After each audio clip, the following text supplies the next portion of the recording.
but we are here. Looks like 5:40 left before kickoff. We do apologize for the inconvenience. So thank you, Janet and Dwayne, getting us on.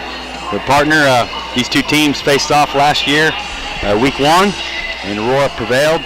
And I think Matt County went 5-5 last season, and Aurora improved to 6-4. But we're looking for a lot more this year. Absolutely, we're looking for a lot more this year, because our first year that you and I worked together, they were 1-9, and then last year they were 6-4. Yes. And so we look for some improvements this year. Most definitely. A lot of experience back. The numbers are up from previous years. I think we have 12 seniors, and we look to have not only a winning season, but some postseason victories hopefully as well. Oh, absolutely. And watching these both of these teams warm up, and on a day where it is still around 90 degrees here, and it's going on 7 o'clock, and I understand the temperature now has dropped all the way down to 89 degrees. Well, so it is going to be a scorcher here this afternoon. However, the wind and the weather will not be a factor here this afternoon. We have a slight breeze coming, looks like out of the south. So the sun is trying to set over in the west. So it will be fun here tonight, the opening game for the Aurora Hound Dogs, as we were here last year, or actually at home last year, but the Aurora Hound Dogs didn't have any problems at all with the this football team from McDonald County. No, we put a 50 spot up on them and beat them 50-36 in week 1. But we'll go ahead and real quickly before the coin toss, looks like the teams are getting ready to go out there. We will go over the starting lineup sponsor of Red Roots Boutique, where Red Roots Boutique has clothing for women and children. Red Roots is located at 15B West Locust Street in downtown Aurora. Red Roots is family owned and operated, has been providing custom items as well as comfort and style since 2015. And it looks like on Aurora's offense, looks like Ian Jackson's going to start at fullback, Cole Roman at running back, and looks like Gavin Youngblood at wide receiver. Aaron Fisher will be under center. Ryan Clark will be tight end. It's like Caleb Wittenborn will be wide receiver, and Michael Barrentos will be left guard. Jackson Klein center. Jose Ibarra right tackle. Ethan Hoosman right guard, and Alex DeWitt left tackle. But Coach did say there'll be with depth this year, Wayne, there'll be a lot of different people to be coming in and out of there. So quickly they are taking the field to hit for the coin toss. But on defense, looks like Brennan Hall is going to be safety, Ian Jackson linebacker, Cole Roman cornerback, Gavin Youngblood cornerback, Kyle Anderson linebacker, Aaron Fisher safety. Looks like Ryan Clark will be a linebacker, Trey Mulholland defensive end, Cameron Savage is going to be linebacker, Michael Brentos defensive tackle, Jackson Klein defensive tackle, and Ethan Hoosman right guard. And now it looks like already it is time for the coin toss, Wayne. That it is. The coin toss. And that one to you, buddy. All right. And the coin toss is... brought to you by the Clark Mental Health Center. Yeah, brought to you by the Clark Mental Health Center and Lawrence counties. And go to www.clarkmentalhealth.com to find the phone number for services in your area. Clark Community Mental Health Center, moving forward, improving lives and communities through compassion and care. And they are about to flip it here. So we have both teams out on the field, and Chad, as we see that the coin toss is up in the air, and the visitors will get the call. So that would be Monette, and they won the toss, and they have elected to defer to halftime. Let's see. So they will get the second half kickoff. So they're going to defend, it looks like, the north end. So we have both of the teams raring to go. This is the opener for both of these clubs here this afternoon, and it couldn't happen on a nicer day. Of course, the temperature's a little warm, but wow, we we had the privilege of sitting in the stands here tonight, and we're looking right smack into the sun. So we last game we did together in Windsor, I think we were in a deer blind, and this time we did get kicked out of the press box again. So we are looking in the sun and trying to get this thing started. But it looks like Matt County is going to kick off. Aurora's going to be going from right to left on your dial, and Matt County will be going from left to right on your dial. Yeah, I think Aurora is going to kick off, and Matt County's dropping deep. Oh, really? Oh, my bad. Yeah. You're right. My bad. And so Aurora won the toss, but they elected to receive the second half kickoff.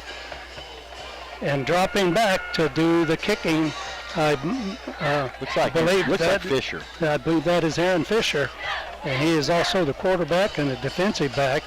And some of these players will be going both ways, so we want to at least keep that in mind, because they will run out of gas quickly. Here's the kick, and this is a short end-over-end kick coming down, and it's fumbled, but now it's picked back up, and he is going to be dropped on about the 26-yard line. The ball was kicked down going toward the opposite line, and it was mishandled by one of the upbacks, and he's lucky to get back to the about the 26-yard line. Yeah, that kickoff, was brought to you by Jernigan True Value. Don't kick off your next project without a trip to Jernigan's True Value on Church Street in Aurora. You'll find all the supplies and tools you need for any project for Jernigan True Value. All right. So here we go as McDonald County, and their quarterback, and I believe that is Cole Martin. Here's the snap and the handoff straight up the middle, and he may get a couple of yards on the play. Well, he's going to get about 5 yards on the play. So he goes from the 26 up to about the 31, so we'll give him about 5 yards, bring up second down, second and about 5. Here's the snap, and here's a handoff coming around the right side, and he is going to have the first down as he gets across the 35 out to about the 38 or 9-yard line. Let's see where they mark it. And they're going to mark it right at the 40. So he's going to pick up about 8 yards on the play. Give him 8 or 9 on that play, Wayne. So here we go. Come on, defense, as McDonald County on the move, as we have the 4-3 defense for the Aurora Hound Dogs. And here's a handoff straight up the middle. And Aurora again. And boy, that was straight up the middle. And I believe that was Mora, and he's one of the running backs, and he is going to pick up about 13 or 14 yards on the play. Yeah, he didn't even get contacted until probably 8 yards past the line of scrimmage, Wayne. We got to get some penetration up front with the defensive lineman. Here's the snap, and here's the handoff coming the other side, and a missed tackle, and he is going to get up to about the 40-yard line of the Aurora Hound Dogs, or I should say down to about the 41, we'll call it. So it's going to pick up about 4.5 yards on the play. Second, a long 5. So second down and a long 5. So here we go to the line of scrimmage.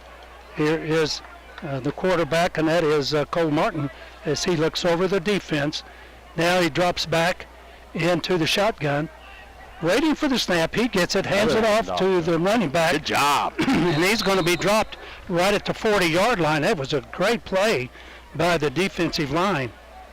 Yeah, looks like Barrentos tripped him there as he tried to get across the line of scrimmage and maybe give him 1, but Moore already is getting a dose. I think that's his 5th carry already. All right. Brings up 3rd and 4, though, Wayne. Yep, it's a 3rd and 4, and this is a big play because they're on the 40-yard line, and so this will be 3rd, and we'll call it a long 4. Waiting for the snap, and is the quarterback, and he is going to keep it. He's going to run. He's going to pick up the first down. He is going to get down to almost the 30-yard line, as he's going to pick up about 9 yards on the play. Yeah, he faked the handoff, came around the right side, and once again, McDonald County's just getting gashes up the middle and around the corner, and another first down for McDonald County Mustangs. Yeah, that's how many first downs already? Already 3. So here we go to the line of scrimmage as the quarterback back about 5 yards behind the line of scrimmage. He hands it straight ahead, big hole, and he gets down to about the 25-yard line. So he's going to pick up It did get him forward progress. Yeah, he did. He got all the way down to the 25, and he's going to pick up about 5 yards on the play. It's going to bring up second, and we'll call it about 5. 2nd and 5, just underway here in this first period. 8 minutes and 44 seconds left on the clock as the McDonald County Mustangs are moving it down the field. Here's a handoff to Mora, the running back, and he gets inside the 20 down to about the 19.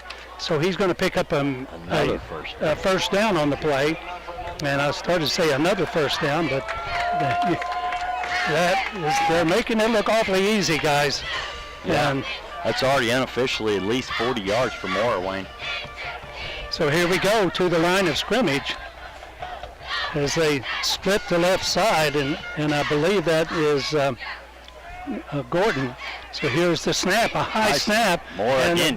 He is going to be tackled behind the line of scrimmage. See who that was. And that was 67, big Ethan Hoosman, 6'3", 230, junior, Wayne, and that was a pancake. Well, he fought off the block, and really the running back started to jog a little, but he ran right in to the tackler. And 3-yard loss officially. Need more penetration like that, Wayne.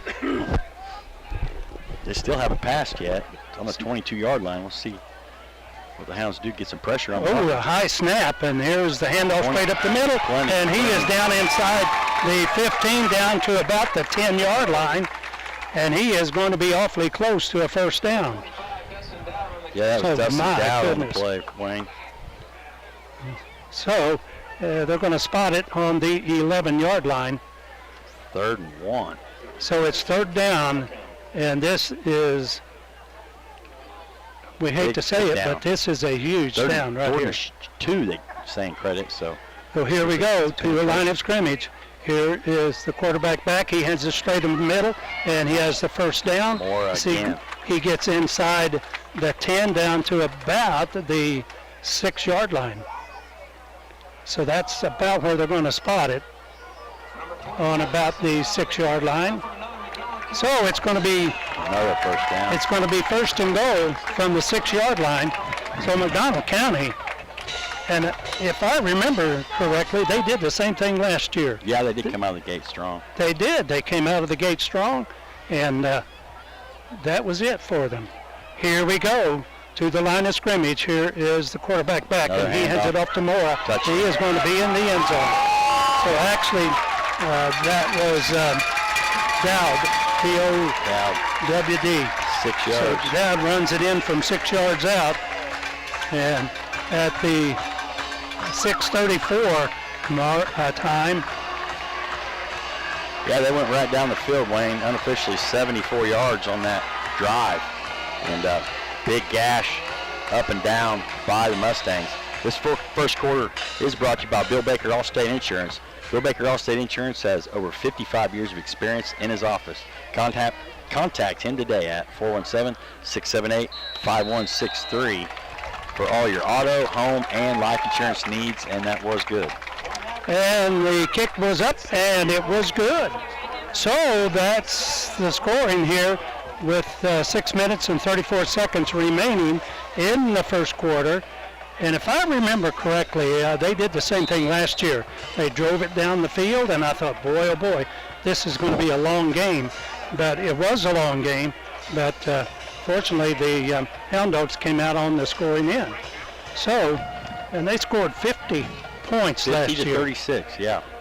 But 50 points. Mustangs didn't have any trouble. A couple short third downs, but the Hounds got to get some penetration and figure out that stop that running game, because the Mustangs didn't even throw the ball one time on that whole drive. They faked through it once, Wayne. Oh yeah, and you're absolutely right. They did not have a bit of trouble.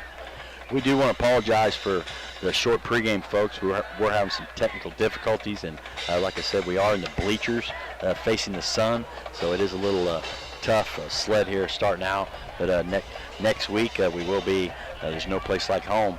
We will be coming home to face the Monette Cubs next Friday evening, the 3rd of September, Labor Day weekend, and we look forward to that, where we can at least have a little space and see a little bit better than where we're at right now, partner.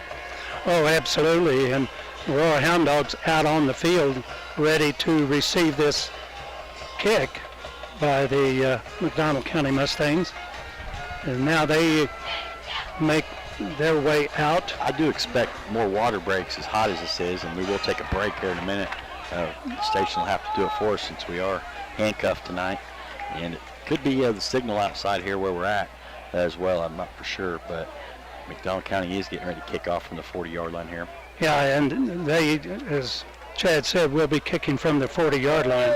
So, ready to approach the ball. Here is the kicker approaching. He boots it, and it's a high end-over-end kick coming down to about the 5-yard line, straight ahead to the 15, to the 20, to the 24-yard line. Let's see where they mark it. Good job by Jack Sprader there on the return, though. It was a good return. And so let's see what the Hound Dogs can do as they get ready to put it in play. Quarterback, as usual, will be Aaron Fisher. Behind him will be Brendan Hall and Ian Jackson, as well as Mr. Coleman. Yeah, they'll be mixing, Roman, some different backs in. Kyle Anderson's going to see some time also out there. I do not have a number 8. Yeah, we split the left side with number 8, but he's not on our roster. So here is the snap, and boy. Fisher had a fumble, and did the Mustangs come up with it? No. Well, let's see. No, they did not. They said he was down, but he's going to lose about 4 yards, or we'll make it 3 yards on the play, bring up second and about 13. So that's not a good way to start. So the fumble, and quarterback under center, and that is Fisher, as he looks the defense over, gets the snap, pitches it back. I believe that is number 8, but yeah, it looks like Kyle Anderson. And if so, he has number 8 instead of number 6. So at any rate, they pick up a couple of yards on the play. It's going to bring up third, and we'll call it 12. Third and about 12, as we have a little under 5.5 minutes remaining in this opening quarter. Split the left side. Dante Floyd split out. We see the quarterback as he waits for the snap, gets it, looking, and has a man open. Now he throws it, and it is incomplete. Off Ian's hands. It was in and out of the hands, but I don't think he would have gotten much yardage because he had a defender all over him. So that's going to bring up fourth down, and we'll call it 4th and 12. So just like that, we see that the McDonald County Mustangs, they came to play this year, Wayne. Boy, did they ever. I think they remember last year giving up 50 points. Back to do the kicking, I believe that's Fisher. Looks like it's Trey. Oh, it isn't. Trey. And here is kicking. It's a high end-over-end kick, and it's going to come all the way up to the McDonald County 40-yard line. So that's where they will put it in play as right on the 40. Yeah. So we can take a quick break. So Trey Mulholland. So, and well, the Mustangs are ready to put it in play, so they will have it 1st and 10 on their own 40-yard line as they march down the field and put a touchdown in from 6 yards out. Yeah, big dose of Mora there. So here we go. Here is the quarterback back waiting, and he gets it, hands it off straight ahead, and he is Good going to tackle by a host of hounds there. Yeah, he is going to be hit by at least 2 guys, and I believe one of them was Ian Jackson. Looked like Fisher, Jackson, and Anderson in on that tackle, Wayne. So it's going to bring up second, and we'll call it about 6. So the ball is on the 44-yard line. Second and about 6, waiting for the snap is the quarterback, and here's the snap, nice. and he's going to be hit and dropped, but just short of the first down as he got around the corner. Gavin Youngblood and Brendan Hall in on that play, Wayne. Yeah, and that was Montes, and he is one of the seniors on this ball club. He is a running back. So that's going down. That's going to bring up third, and we'll call it a long 1, maybe a short 2, as they get ready. Here's the quarterback calling the signals. Shotgun. And here's the handoff straight ahead. He has, he has the first down. It's going to be across the 50-yard line down as he broke 1 tackle and got the momentum going back again as Aaron Fisher was in on the stop also. Another first down by Matt County. That is unbelievable, and they have done all of this on the ground. Yeah, not one pass so far. So it's first down in Hound Dog territory as the ball is on the 47-yard line, waiting for the snap, and that is the quarterback, and that is Cole Martin. He gets it, and here's a handoff straight ahead, and he breaks a tackle, and he gets across the 40, down close to another first down as he gets down to about the 39-yard line, and that'll bring up second and about 2. So they're doing it and making it look so easy. Wow. That's at least his 12th carry, Wayne, and I could have easily missed one here in the sun staring right at it. We do apologize. This first quarter is, though, brought to you by Bill Baker Allstate Insurance. Bill Baker Allstate Insurance has over 55 years of experience in his office. Contact him today at 678-5163 for your auto, home, and life insurance needs. And here's the 5 seconds on the play clock. Yeah, Cole Martin, and he does get the snap, and he hands it off. He has the first down, gets down to about the 35. He only got a couple of yards, but that's all he needed for the first down. So far, no penalties either, partner. So actually got 4 yards on the play. He got two yards that he needed, plus 2. So that's going to make the McDonald County Mustangs, they earned their another first down, as we should say, as they get set, as the quarterback is back now calling the plays. The wide receiver is split to the right side and the receiver to the left side. At this rate, Moore's going to have about 50 carries. Oh, yeah. Down. And here's the handoff straight up the middle, and he's going to get about 4 yards on the play. And they spot the ball at the 31-yard line, and they just grind it out. And that's all they've done here this afternoon, is they have kept it on the ground, and they're grinding it out. So don't go to anything if it doesn't, if it's not broken. So here we go to the line of scrimmage. Quarterback in the shotgun hands it off to, I believe that is Dowd, and he gets down to about the 25-yard line. It's going to be awfully close to a first down. Let's see if he has it or not. And let's see where they mark it. And he's going to be about a yard short. So it's back. Here's the snap, and they're in a hurry, and they do have the first down now as he gets down to that 20-yard line. So he's going to pick up about 5 yards on the play. They're just right up the gut. And that's what they've been doing. Nothing fancy, folks. They're just running right at them. And the clock is on the move now. And here come the Mustangs to the line of scrimmage. Here is the quarterback, and that waiting for the snap. Motion. He snaps it, hands it off to number 14, and he is going to be hit and dropped in the backfield. Trey Mulholland, heck of a stop. And he is going to lose, well, let's see how much he's going to lose. I think he's going to lose about 4 yards on the play. Officially 3 yards, -3. So that'll bring up second down, and we'll call it 12. Good job by Trey there, just to hang on. Had him by the fingertips and stay with the play.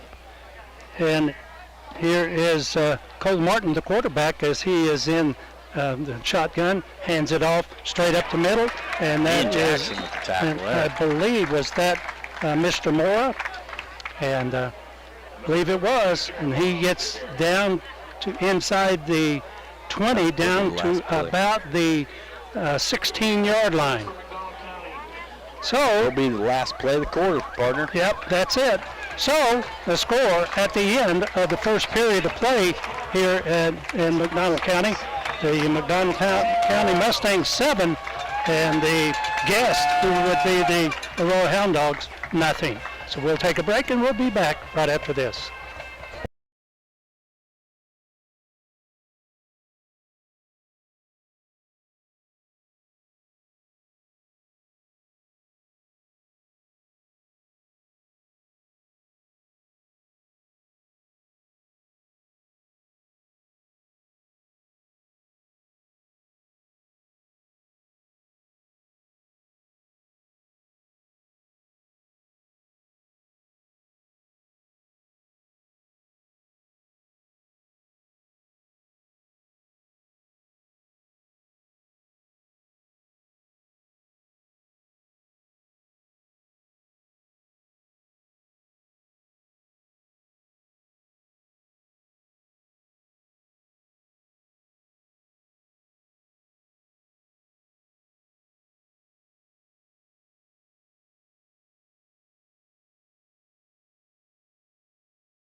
Here's the snap, and into the end zone. Did he make it? Don't think he did. I think that was Mora.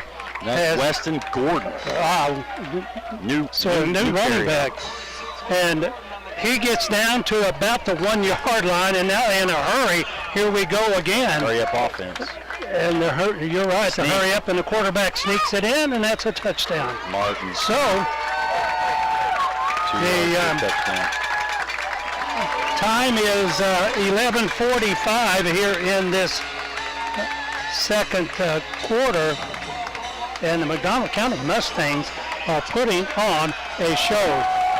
And did you see who scored that touchdown? Martin. It was Martin up the middle. Okay. Yeah, quick quarterback sneak up the middle.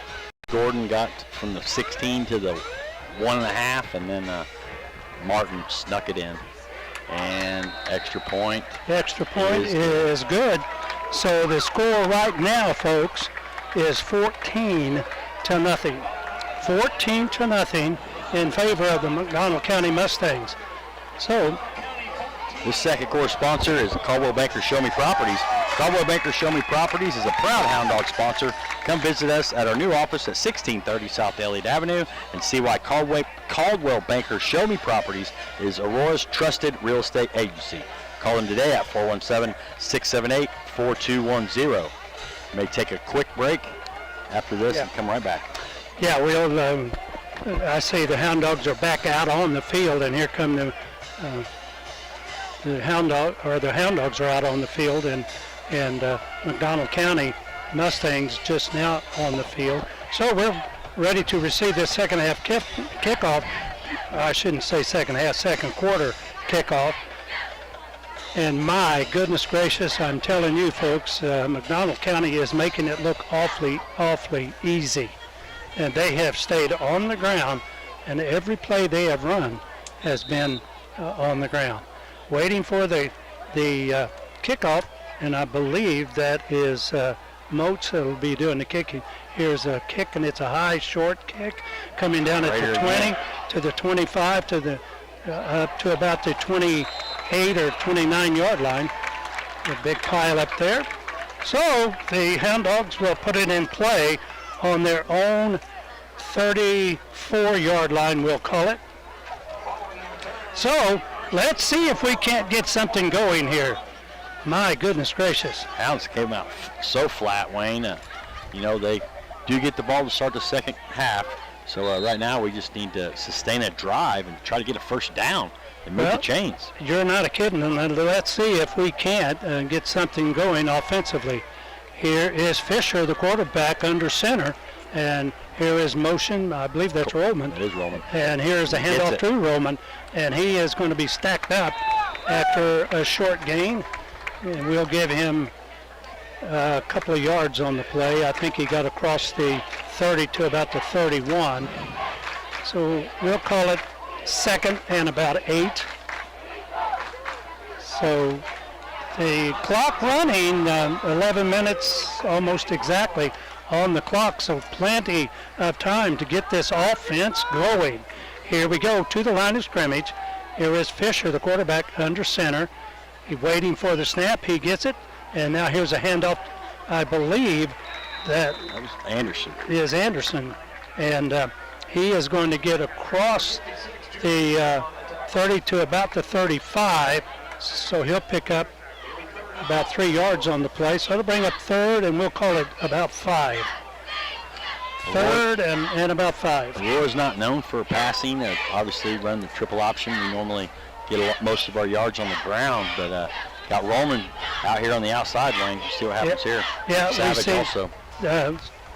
Now we have a motion, and now here is the quarterback, and he pitches it back to Jackson. Jackson is going to be hit, and I believe he has the first down as he crosses the 40-yard line. So I believe that's what there. Yeah. Ian did. And now he's got I don't know if he has to leave or not, but he is. I think for one play they do, Wayne. I think you're right. He just got a new helmet not too long ago, so. So a first down. See, crossed the, or they say his knee hit right on the 40. Mulholland just came in too, Wayne, one of our new tight ends. So let's see what we can muster here. 6'2", 245. Have a slot on the left side. Here is motion by Roman, and he turns the corner. He's on the outside. And he is do something, Wayne. Now he has the first down as he crosses midfield, and they're going to say he is right on midfield, and it looked to me like he got the ball on just on the other side, and that is a first down. So that back-to-back first downs, and now we're at midfield and got something cooking.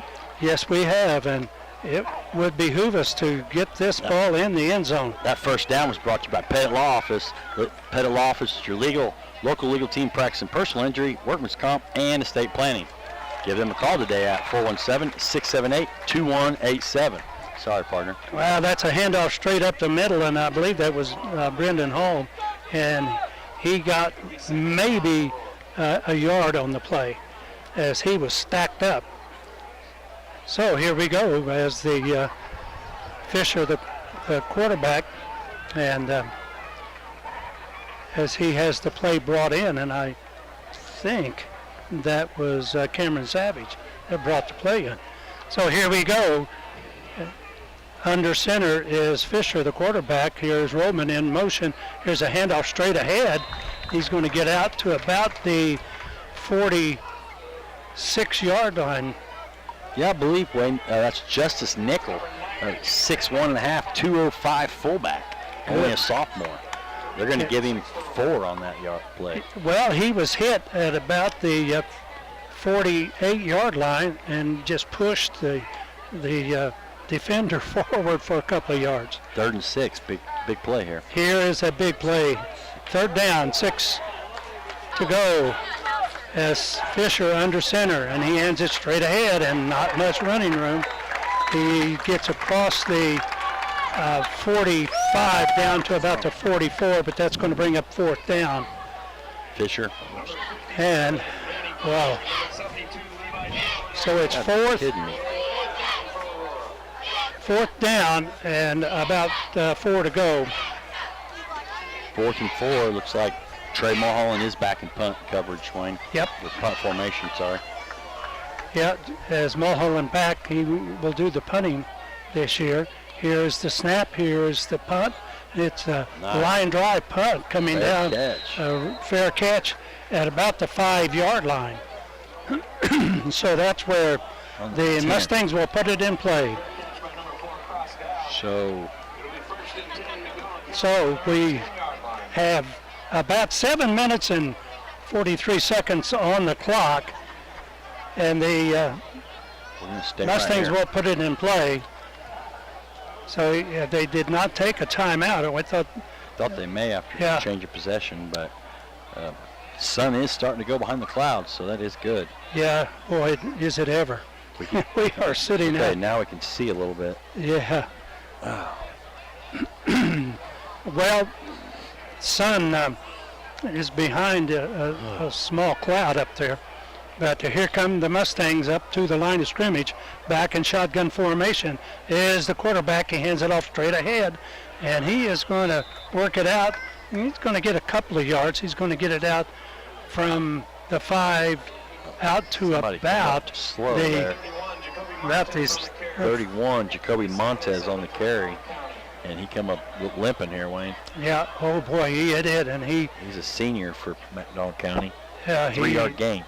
He limped off of the field, and now he is, we see over on the sidelines talking with one of the coaches. Still have not had a completed pass in this game. Here's the handoff straight ahead. Good penetration. Not much at all, as he's going to be lucky to get back to the line of scrimmage, and they're going to put it down on the 3-yard line. Good tackle by Rhino Clark there, Wayne. So that's going to bring up 3rd and about 7. So that was great tackling. Let's see if we can push them into a passing situation here with 3rd down and 7, backed up at the 13-yard line. Hounds can maybe get some good field position here with the stop. Still 6:37 and counting in the second quarter. So here we go to the line of scrimmage as the quarterback is back in shotgun formation, back at about the 5, and he's going to throw it, and it is thrown out and incomplete. As it goes out of bounds. Good job by the defense. About the 20-yard line. There's great coverage out there, and I did not see who it was, but looked like it was Gavin Youngblood and Aaron Fisher, Wayne. Yeah, I believe you're right. I've seen that was Youngblood. Now, Mr. Rollman, number 4 this year, one of the best returners in the Ozarks, is going to be around midfield here and maybe get a chance to get a good return, partner. Well, let's see if we can do this, and maybe we'll get a bad snap and a safety, and at least grab 2 points. Still have not had a penalty either. Now we're going to have a break. So we'll take a break, and we'll be back right after this. Timeout.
Back here at McDonald County, and here is a huge play from the 13-yard line. He is backed up. Rollman is back. And here is the snap and the kick. Block! Good job! And out of the end zone. That is a safety. And just like that. That was big. Big number 33, Trey Mulholland, comes through the gut there. Said it earlier, 6'2", 245 senior. Welcome to the Dogs, Trey, and wanted to make an impact early and get us on the board for the first time. Good job. So here we go, and so now we'll take another quick break. Yeah, and we'll take a quick break here because the young men are given a water break. So we'll take a break and we'll be back right after this 1 minute timeout.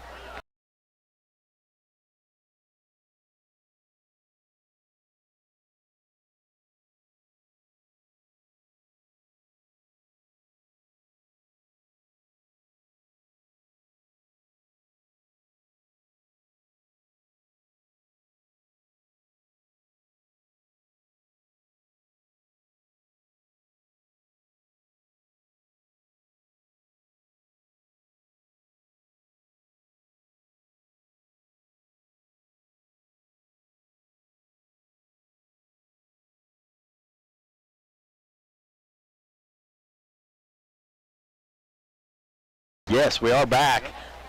That timeout was brought to you by Isanova. Isanova is now hiring. For more information, go online to isanovavatech.com and click on careers. And with 6:18 left here in the second quarter, Aurora did crack the code, and the Mustangs still lead 14-2, partner. Yeah, at least we're on the scoreboard, and that's the main thing. No we had called that there could very well be a safety. Here's the kick, and it is coming down, and I believe that's Rollman. And he gets it at the 30, to the 40, to the 35, to the midfield stripe, across to the 45, to midfield, all the way down to the McDonald County 45-yard line. So he brought that back about 10, 20, about 25 yards. Yeah, so, Wayne, we come out a little flat, a little gun shy, being a road game, but now it looks like getting a little confidence. We had some first downs last time, and now we're in McDonald County territory. Absolutely, and that's the way it really should be. So now we're going to have another water break, I guess, because I don't think that anybody called a timeout. So we'll take a timeout, and we'll be back right after this.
We go, the Aurora Hound Dogs up to the line of scrimmage as Fisher under the center as he has Rollman in motion. Here's a handoff to Rollman, and he jumps the defender, and now he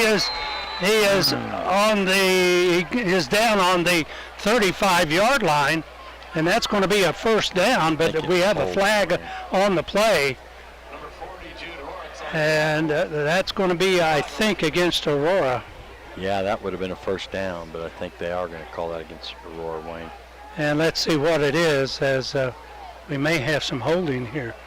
And that is what it is, I believe. It is. Holding on the Aurora Hound Dogs, and that'll cost them 10. So instead of first down at the... first penalty of the ball game with 6:05 left in the half. Instead of having it on the... Mustang 40-yard line, it's going to be on our own 35 or 34-yard line. No, I'm sorry, it's going to be on the 41-yard line. So now he's walking back and setting it down. 44-yard line, it says. First and 20. That one really hurt. That did hurt. Yeah, that was a 10-yard penalty, and so that brings up first and 20.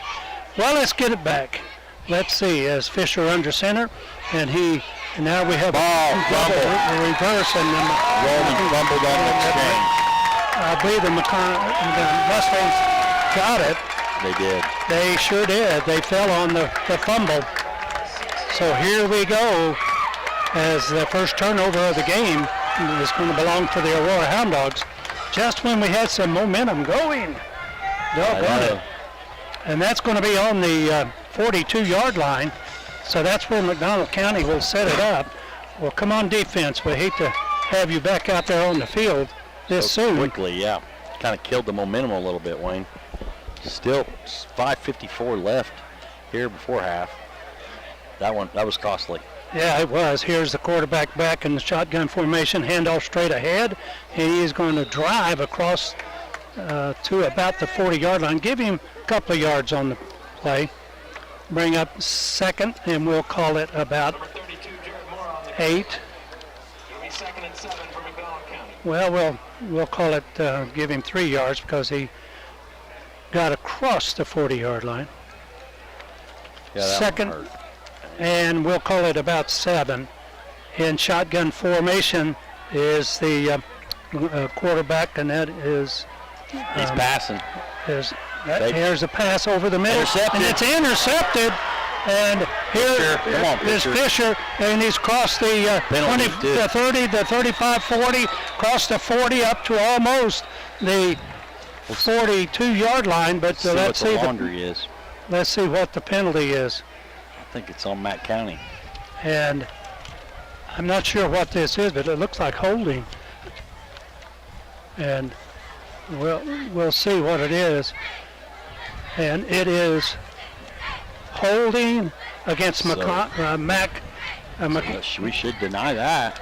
Yes, and against the Mustangs. That should be our ball then. And so they go.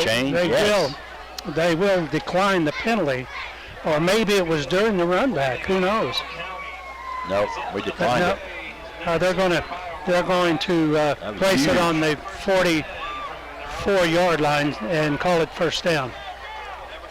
So holding on both teams, and that is an expensive penalty. Here we go to the line of scrimmage. Here is Aaron Fisher under center, looking the defense over, splits the left side, splits the right side. Here is motion, and here's the keeper straight ahead, and I think he's going to get about 5 yards on the play. So he's going to be on about the 48, I think, or 49. Let's see where they spot it. Well, it's halfway between. So it's... You're right, 4 yards. Yeah, it's pretty close to it being in between. And so Aurora, second down and 6, as we split the left side and the right side. Wind starting to pick up, of course. The left side, and I believe that is Anderson. Here is the snap and the handoff straight ahead. And still got it. Wow, as he gets across the 40 to the 35 and down to about the 34-yard line. Jackson was grumbling and stumbling there up the gut for 14. I'm going to give him, Wayne. Wow. So Ian Jackson, as he goes straight ahead and gets the first down. Way to go, Ian. Here we go to the line of scrimmage. 4 minutes and 10 seconds on the clock, so plenty of time. Under center is Fisher as he waits for the snap, and he gets it. And now we have a flag on the play. Once again, folks, this second quarter is brought to you by Caldwell Banker Show Me Properties. Caldwell Banker Show Me Properties is a proud Hound Dog sponsor. Come visit them at their new office at 1630 South Elliott Avenue and see why Caldwell Banker Show Me Properties is Aurora's trusted real estate agency. Contact them today at 417-678-4210. And also want to remind people of the Apple and Google phone apps. They're a service of Mercy Hospital of Aurora, where your life is our life's work. Area service of Mercy Hospital, Aurora, where quality care matters. We want to thank all the sponsors, and I do apologize if I miss a couple, but we are kind of outside the box here. Oh, are we ever? Another penalty, but 1st and 15. Yeah, at 1st and 15. The ball is on the 41-yard line. Here's a pitch off coming back to Roman. He is going to get across the 45, and they're going to say his knee hit at about the 45, so he's going to pick up about 5 yards on the play. So we'll call it second and about 11. So we'll give him 4 yards on the play. It says the scoreboard says 40-yard line, but it's actually on the 35. Yeah, it really is. It's on the 35, and I was just going by the scoreboard. You're right. Here is Fisher under center, waiting for the snap, and he gets it, and there's a handoff right there. There he is. He's gone. He may be gone. He is in the end zone from 40 yards out, and so Roman takes it in at the 3:06. Right before that first down was brought to you by Pettit Law Office, whether your local legal team practicing personal injury, workman's comp, and estate planning. Give them a call at 417-678-2187. But the Aurora touchdown sponsor is Grant Baker. Grant Baker has proudly been serving Aurora and the surrounding area for 20 years. Give him a call at 417-678-5404 for all your insurance needs. Going for two as they line it up. Here is Fisher under center. He gets the snap, and he is down the right side, and he's going to take it into the end zone for 2 points. So there we have the 2-point conversion, and that is 8, and the 2 they had, so that is 10. So 14-10. That extra point, 2-point conversion, was an extra point reported as a service of Kraft and Cantrell Funeral Home, where they honor your loved ones with caring and compassionate service. At Kraft and Cantrell, our goal is to lighten your burden in a time of sorrow, and just like that, we're in this ballgame, partner. Oh, absolutely. Back in at 14-10 with 3:06 remaining here in the second quarter, as both teams line it up as the McDonald County Mustangs will drop back to receive this kickoff from the Aurora Hound Dogs. And this kickoff, don't kick off your next project without a trip to Jernigan's True Value in Aurora on Church Street. You'll find all the supplies and tools for any projects at Jernigan's True Value. 3:06 left here before halftime. Got to remind people also that Aurora is getting the kickoff to receive the second half. So if we can hold them right here, it should be even a tighter game. So far, it's a game of streaks. Yes. They scored the first 14, and we've scored the last 10, so we're trending.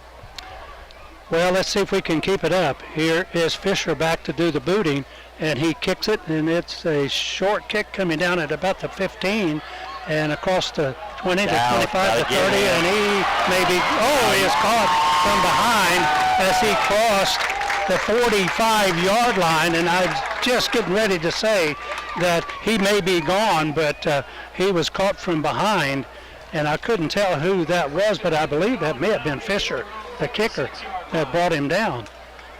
I could not tell from my vantage point, but I thought it was Anderson, but I could not tell, Wayne. So here we go, as a lot of pressure now on the defense to get some stops. Exactly 3 minutes left before halftime. Here we have splitting the left side, and that is Parnell. And here's the snap. Here is the handoff, and he is going to turn the corner, and he is going to get across the 50 down to about the 46-yard line. And I will say this now. Tim Moore. He is. Boy, oh boy, well, maybe I better not say it because I just said that was a very, very nice spot that he got. Yeah, I think you're right. They may be looking into that. But still, they got to move the chains. Yeah. That's unofficially his 16th carry of the game already, Wayne, and around 90 yards. So Mora is already wanting to get some all-conference honors starting the season, and he's getting a lot of reps early. Still 2:45 left here before half. Here's the snap, and here's a handoff straight ahead, and he is going to dig his way across the 40 down to about the 39. So he's going to pick up about 6 yards or so on the play. we'll call it second down and about 4, a long 4. Good tackle by Jackson Klein there, but still they're getting into the second layer of defense before they're making contact. We got to get some pressure. And we slot the right side. Here's a handoff to Mora, I believe, and he is going to get across the 40-yard line to the 35, across the 35. He'll have the first down to about the 32-yard line. And that's exactly where they're going to spot it. 8 yards on that one for Dowd. So now 2:05. See, to get in a hurry up here. So it's either Dowd or Mora, one of the two that will carry this ball. Here's the snap. Here's Dowd again, straight ahead, and he is going to have a ball close to a first down as he gets down inside the 25 to the 24-yard line. So they're picking it up by leaps and bounds. So it's going to bring up second, and we'll call it about 2. Give him 8 yards on the play. Second and 2. So here we go. In the shotgun, here is Mora, Dowd, I should say, again. And he's going to get down to the 20-yard line with a minute 19 to go. And that is a first down. And now a timeout is called on the field. So with the timeout, we'll take a break, and we'll be back right after this timeout.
Here we go after the timeout.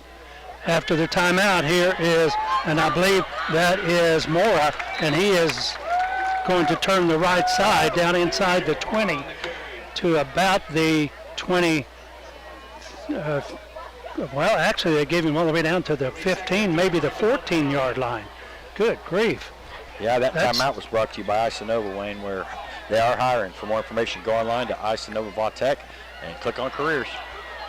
Here is a handoff to Dowd, and Dowd takes it straight ahead, and actually that was Jared Mora.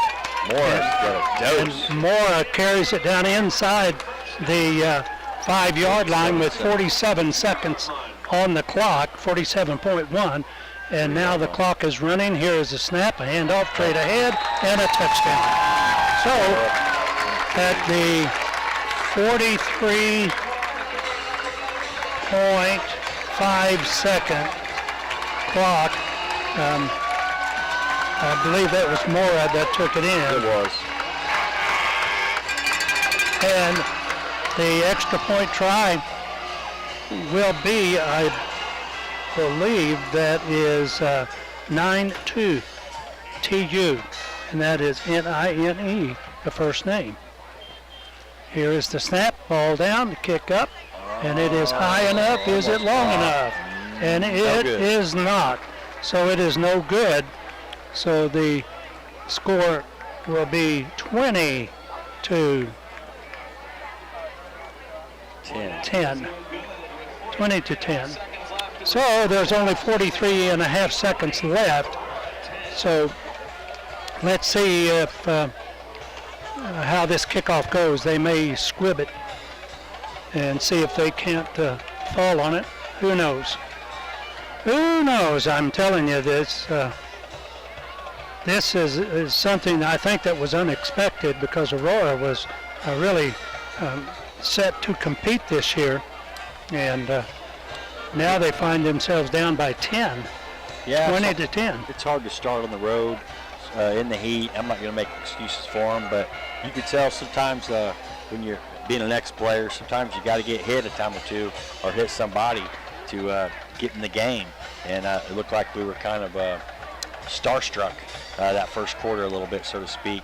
Right. Still only down 10. We get the ball here. We got one of the best returners in the Ozarks in Roman. Yep. See if he can get in the open field, but not make any mistakes before half.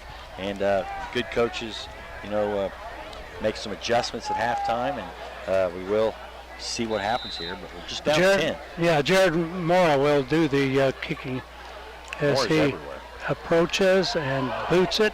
Oh, what a kick. And that is going to go down inside the 10. And that was a line drive kick. And, oh, boy, it would cross the 30 to the 31-yard line. Brendan Hall on And, I think that was Hall. And he took quite a hit. 38.1 seconds left here in this second quarter. So only down by 10. And I imagine there'll be some adjustments made here at the half to see if they can't stop this Mustang offense. Yeah, we will take a break here at halftime, but when we come back, be ready for the halftime show, which is the Strike Zone sponsor this year. We got a lot of sponsors, so I got a lot more responsibility this year, Wayne. Good deal. All right, here we go. Fisher under center, and he takes the snap, and he cuts it up himself and gets out to about the 35-yard line. So he'll pick up about 4 on the play. And Aurora might have done their last one. The clock is stopped, and Aurora, I think, called their last timeout. Okay, well, this timeout is brought to you by Isanova. For more information, go online. Isanova is now hiring. Go to isanovavatek.com and click on careers. Also want to thank the second quarter sponsor as well. One more time, Caldwell Banker Show Me Properties is a proud Hound Dog sponsor. Come visit them at their new office at 1630 South Elliott Avenue and see why Caldwell Banker Show Me Properties is Aurora's trusted real estate agency. Contact them today at 417-678-4210. So 33 seconds left here before halftime, and not a lot of time. Tonight's game is not only a competitive contest between these two schools, but it's also an educational experience for the students involved. Because high school activities and about learning life's values, your friends at Talon Media and the Missouri State High School Activities Association remind you to do their part in keeping our hometown sports a positive experience when you attend your next game. Do your part to help rekindle the spirit of citizenship by showing good sportsmanship. You'll be a positive lesson and be preserving a proud tradition in the state of Missouri. Here we go as Fisher is under center, waiting for the snap. There's motion by Roman, and he is out in the flats, but there is a long pass over center. Nice and it is caught. What a catch. Gavin Youngblood went upstairs. And they're going to have to spike it.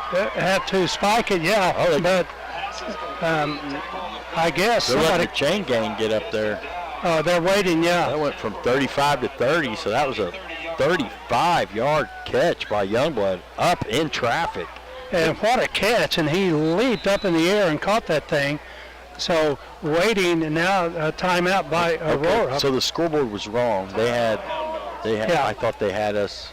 With no timeouts. And yes, now they fixed it. Yeah, now they changed it because I didn't think that they had taken but one timeout. And we still have one. And we still have one, yes. So, once again, that timeout is brought to you by Isanova. Isanova is now hiring. For more information, go online to isanovavatek.com and click on careers. And that was a first down. And that first down that was in traffic was brought to you by Pettit Law Office. Pettit Law Office is your local legal team practicing personal injury, workman's comp, and estate planning. Please give them a call today at 678-2187. I think I might have missed them earlier, but still, that was a big first down, Wayne. Yeah, huge first down. And now the ball is resting on the 30-yard line, and 24.7 seconds remaining as the Mustangs are out on defense. They are lined up, and here come the Hound Dogs. It was a heck of a catch by Youngblood, but Fisher put it right there where he needed it to, Wayne. Absolutely. And had some time from the line. Yes. So here we go as we have the left side is split. Now waiting for the officials as one of the officials is taking his spot. Now he is set to go. So we are all set. Under center is Fisher. Waiting for the snap here is motion as the ball is coming back. That didn't work. And he is thrown for a loss. And that was Hall. I believe that was Hall. And he was thrown for a huge loss back at about the 41-yard line. 10 or 11-yard loss there. Now I believe that is the last timeout. And once again, this timeout is brought to you by you-know-who, Isanova. Isanova is now hiring. For more information, go online to isanovatech.com and click on careers. And earlier I was saying the halftime sponsors and shows coming. The Strike Zone in Aurora is your one-stop shop for family fun. They're located at 815 West South Street next to White Park. Give them a call today at 417-678-6400. Well, it's second down with about 16 yards to go. So let's see what they do. There are 4 men deep for the Mustangs, and they don't think that they're going to run it. Let's see. Here is Rollman, and he has dropped behind the line of scrimmage. So he will maybe get back to, nope, they're going to say he's going to lose a yard. Try to spike it real quick. And that's going to be it. Nope. Nope, a half a second. So they have a half a second. And now... I don't think everybody was set. Well, you're right. Yeah. There was a lot of people still moving. So they'll probably go ahead and run this off. And that's it. So I believe that's it. So we will wait and see. And the McDonald County Mustangs are they leaving the field? And I guess both teams are. So that's going to do it here. The end of the first half as the score is the McDonald County Mustangs 20 and the visiting Aurora Hound Dogs 10. So we are on the short end of that, but we still have all of the second half to go. So we'll take a break and we will come back right after this.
45.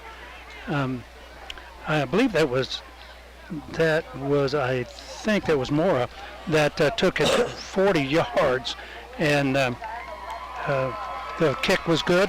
The score then was 14-0. And then there was the safety at the 6:18 mark, and the safety was a block punt, and went out of the end zone, and so there was a 2-point lead or 2 points then for the Aurora Hound Dogs. The score then was 14-2. Then at the 3:08 mark, Rollman on a 40-yarder, a 40-yard run, 40 yards out, and he took it all the way to the end zone to cut that lead to 4. At that point, it was 14-10. However, Mora then took it from 3, and at the 43.5-second mark, and boy, that did hurt. And the score at the half, where we are now, is 20-10 in favor of the McDonald County Mustangs. Yes, and this halftime is brought to you by the Strike Zone in Aurora, where they are your one-stop shop for family fun. They're located at 815 West South Street, next to White Park. Give them a call today at 417-678-6400. And I believe they have Glow Bowling from a 9 to 11:30 partner. So if you want to get out of the heat and go get some AC, go to the Strike Zone and have some fun with some Glow Bowling. You know, that is fun. And I never was that good, but I do like playing. Oh, yeah. So here we are at the half, and there's still about 14 and a half minutes remaining before the third quarter begins, and the score 20-10 in favor of the McDonald County Mustangs. Quite a difference between last year and this, and we were really hoping and praying that the Aurora Hound Dogs would come out and take charge of this ball game, but they won the opening tip-off, or the opening coin toss, and chose to receive the second half. And whether or not that cost them, we'll never know, but McDonald County took it down immediately, and they did not throw one pass, I believe, the whole first half. And well, they may have thrown one because it was intercepted. Right, but no completions, but to us. Right, just one completion. And Fisher completed one. So there was 2 passes completed, one by McDonald County to us, and then we had completed one to Youngblood, which made a heck of a catch across the middle. Yes, he did. And so that's the stats here at the half. Yes, so we do have about 13 minutes left. We'll take a quick break and try to come back with some area Big 8 scores.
Park, but Mustang High School.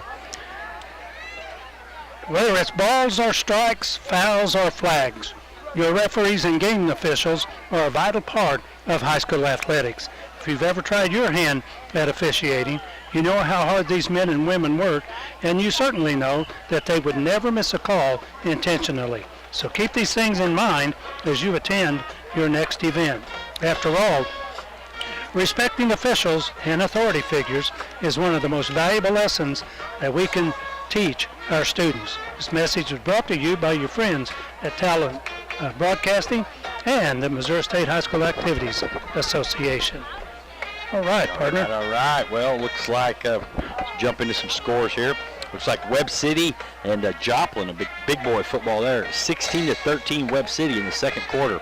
Nixa 14, Branson 6 in the second quarter. Carl Junction 13, Willard 6 in the second quarter. Carthage 28, Ozark 0. Republic 19, Neosho 0. Rolla 14, Bolivar 7. Camden 8, Kickapoo 0. Lebanon 27, Hillcrest 0. Waynesville 16, Parkview 0. West Plains had to find a team all the way from Mississippi, and West Plains 13, Center Hill 0. For those of you outside the area, Glendale had some contact tracing this week, so they had to sit out and they're quarantining. So West Plains was supposed to play Glendale, but instead they found Center Hill from Mississippi. They came all the way from Mississippi, and West Plains is winning 13-0. You know this game is 20-10, McDonald County at the half over Aurora. Monette and Hollister knotted up 14 apiece in the second quarter. Marshfield 14, Seneca 7. Mount Vernon and Cassville, I believe earlier I was told Cassville was winning 20-0. Hate to hear that over Mount Vernon. Nevada 16, Rogersville 14. That's a good game. Rogersville's favored to maybe be towards the top with J.J. O'Neill coming back. Right. Reed Spring and East Newton are knotted up 14 apiece as well. Wow, that's a surprise. And Ava and Buffalo knotted up at 14. And looks like our neighbors from Marionville continue their winning ways. They're beating Stockton 28-0. And Fair Grove 21, Mountain Grove 13. Looks like Diamond over Ash Grove at half, 8-6. And that's pretty much most of what I got so far, partner. And a couple of them they did not report. And since we did not get much of a pregame, we waited for the enrollments to come from the schools, and they did realign. And it looks like Aurora is in Class 3, District 6. There's 7 teams in the district: Aurora, Buffalo, Cassville, Hollister, Mountain Grove, Reed Spring, and Seneca. I'll repeat that one more time. Aurora's in Class 3, District 6. The number 1 seed will get a bye, but Aurora is in it with Buffalo, Cassville, Hollister, Mountain Grove, Reed Spring, and Seneca. Class 2, District 3 is Ava, Forsyth, Houston, Liberty, Mountain View. Springfield Catholic went down to Class 2. Wow, I'm surprised at that. Stratford and Willow Springs. And then also in Class 2, District 4, you have Clever, East Newton, El Dorado Springs, Fair Grove, Lamar, Mount Vernon. Yes, that's right. Mount Vernon went down to Class 2 with Stockton. So now Mount Vernon will be looking across at Big Brother Lamar there, partner. Oh, yeah. And I'm not even going to mention Class 2 District 6 because they're out of our area. But Class 1 District 3 for you Marionville Comet fans has Ash Grove, Kabul, Diamond, Marionville, Miller, Pierce City, Circoxie, and Thayer. So that's kind of how that is in the area. So we'll just stick with the ones close to us. But Mount Vernon went down to Class 2. Springfield Catholic went down to Class 2. And anybody that's familiar with the Big 8 knows that Lamar is king of the hill the last decade or so in Class 2. Boy, are they ever. And we'll say this, though, that my alma mater, Hillcrest, they at the half had no points, and I believe Lebanon had 20 some odd points. And well, last week. I did not make it down there, and you didn't either, but Coach Weldy called on my show last week and said Lebanon had 87 uniformed players on the field last week. 87? In the Jamboree, yes. Good night. Yes, we sure did. That sounds a little bit, when you have 87 people out for football, that sounds great. They're Class 5, Lebanon is. Yeah, and I'm not sure. I think Hillcrest is still a Class 4. They are Class 4s. They're with Carl Junction, Logan, Rogersville, Marshfield, McDonald County, Monette, and West Plains. I kind of left that one out. So, right. It's a tough sled. Class 4, obviously Webb City, and some good teams there as well. But we're just down 10 here at half, and hopefully we can regroup. Rollman had that big 40-yard crack run, and Mulholland blocked the punt to get us on the board to start the season, and we did get a 2-point conversion. So we did some good things. We didn't have many penalties. I believe we only had 2 penalties. Only had, I believe, 3 first downs or so. But Youngblood with the big catch across the middle, and Fisher went and found him. We do have factor backs back this year with Ian Jackson, Rollman, Fisher, Dante Floyd. I think he's going to maybe be a weapon on the outside. I've seen him go coast to coast and jam it. Partner, he's 6'3", 180 junior, so he's got some height. And Mulholland has got some girth out there, and he's going to be kind of working his way into only football shape. But Rhino Clark's back as well. So Coach Weldy has a lot of weapons at his disposal. Well, he does. He has a lot of weapons, and we just hope that defense in this second half can come up big, because that's where they have been hurting, have been on defense. And we have 12 seniors this year, and so we will lose a lot of the offensive line and some key players. So it would behoove us here in this second half to see if we can light it up on defense. Yeah, last year Coach Hoover is in his 5th year here at McDonald County. He's had 10 years of coaching, but he was 5-5 last year. He's 15-25 overall, and these two coaches have some similarities because they've had some young teams the last couple of years, but have been trending in the right direction. Last year, Hoover went 5-5. They did average 25.2 points a game last year, but they averaged 136 yards passing, but 159 yards rushing. But they allowed 26.5 points a game. Wow. And 105 passing and 251 rushing. So Aurora needs to figure out how to, keep it on the ground. Anyone that's familiar with them knows we're not a throwing team, but we did return 9 or 10 starters. He kind of flips them in and out. Last year, Aurora averaged 25.4 points a game.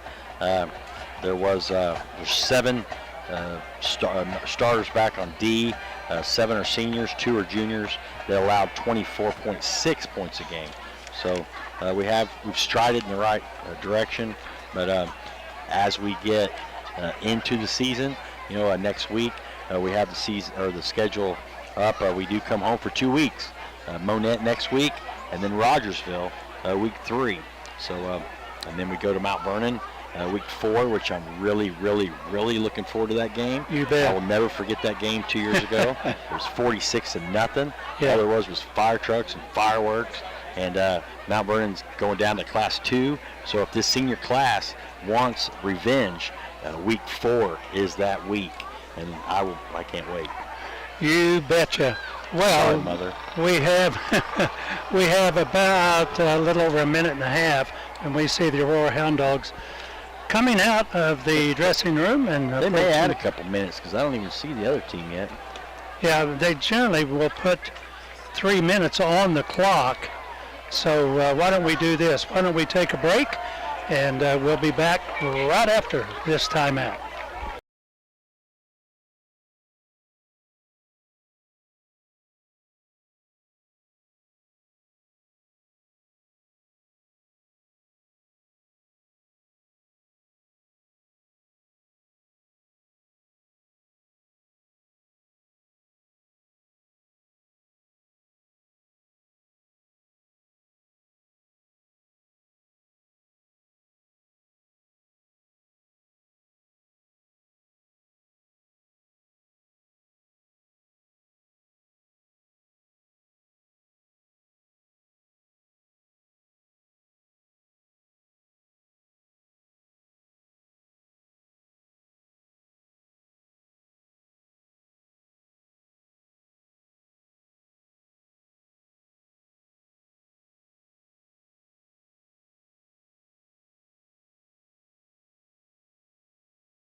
right, we are back here at McDonald County, and well, it's hard for me to say for some reason. I don't know why I'm having a problem with McDonald County. But anyway, the Mustangs are on the field, getting ready to take out of here. So how about our list of sponsors? Yeah, man, sorry we didn't have much of a pregame with some difficulties, but I do want to thank every one of them. And I have been out on the streets, and I'm very proud of all those that have joined in. Freedom Bank, Kraft and Cantrell Funeral Home, Allstate Insurance with Bill Baker, Walmart and Aurora, Thunder Bay Car Wash, First Independent Bank, Jimmy Mitchell Motors, Jernigan's Hardware, True Value, American Family Insurance Ed Leahy, Century 21 Family Tree, Doty Trash Service, Pettit Law Office, Grant Baker Shelter Insurance, Strike Zone, Parkway Hardware Central Sheet Metal, Isonova, L&M Athletics, Aurora MFA, Heller Heat and Air, Caldwell Banker Show Me Properties, Access Family Care, Shelter Insurance, Grant Baker, Sonic Drive-In in Aurora, Red Roots Boutique, Manny Motors, and Mercy Hospital in Aurora. And the halftime show was brought to you by the Strike Zone in Aurora. They're your one-stop shop for family fun. They're located at 815 West South Street next to White Park. Give them a call today at 417-678-6411. And now that we are in the third quarter sponsor is brought to you by Manny Motors. Manny Motors is your hometown auto sales and service. Go by and see him at 22 East Church Street, across from the Hound Dog Water Tower, for your needed auto repairs and service. Give him a call today at 417-678-4466. All right, thank you very much, Chad. Every one of them. Thank you, sponsors. You bet, absolutely. And if you have a chance to go by and tell them thank you, well, that would be great. Here we have all set for the second half kickoff as Roma comes up and boots it high, end over end kick coming down. I believe that is Hall. It is. And he gets it out across the 25 to about the 27-yard line. See where they spot it, maybe the 28. And I think that's where they're going to spot it, on the 28-yard line. So here we have the Aurora Hound Dogs taking over here to start this second half. Just underway, and they are down by 10 points, down by a score of 20-10. So let's see if we can't get something going big time here in this second half. So here they break the huddle to the line of scrimmage, and Fisher, the quarterback, will remain in the backfield. He is going to be back in shotgun formation. Gets the snap, looking out, throws it out in the flats, and it is caught and across the 30-yard line out to about the 31. Looks like that was Dante Floyd, Wayne. So I think he's going to pick up maybe about 4 yards on the play. So bring up second down and about 6. That's what the scoreboard says. So here we go, split the right side, and the left side is slotted, waiting for the snap. And here's motion. Here is the Fisher keeping it, and he's going to get tackled at about the 34-yard line. So it's going to bring up third and about 4. Third and about 4. Normally you don't see Aurora passing on first down, Wayne. That was different coming out of the gate. Yeah, it really was. He was, of course, wide open in the flat, but Big Trey Mulholland just checked in. Well, here we go. Big third down. 3rd and 4. Ball is on the 35-yard line. Waiting for the snap is Fisher. And here is motion. And here is Fisher handing it off straight ahead. And he is going to be stacked up for a short gain, maybe to the 41-yard line. So it's going to bring up 4th and about, maybe about 3, we'll say. 4th and, I guess 4th and 2, we'll call it. So 4th and about 2. See if they're going to go for it, or they're lining up like they are, Wayne. Yeah, they are lining up like they're going for it. Here is Fisher under center, and here, now we had some of the Aurora Hound Dogs jump offside, so that's going to cost them 5. Well, if that's Good the case, night. we'll be punting. So now there's no doubt that they'll punt it. That was costly. Well, that was very costly because I think what they wanted was to try to draw them offsides. Instead, they drew themselves offside. So that really hurt. So back to do the punting, I believe that is Fisher. Mulholland. Mulholland already. Here's the snap and the kick, and Mulholland boots it out of there.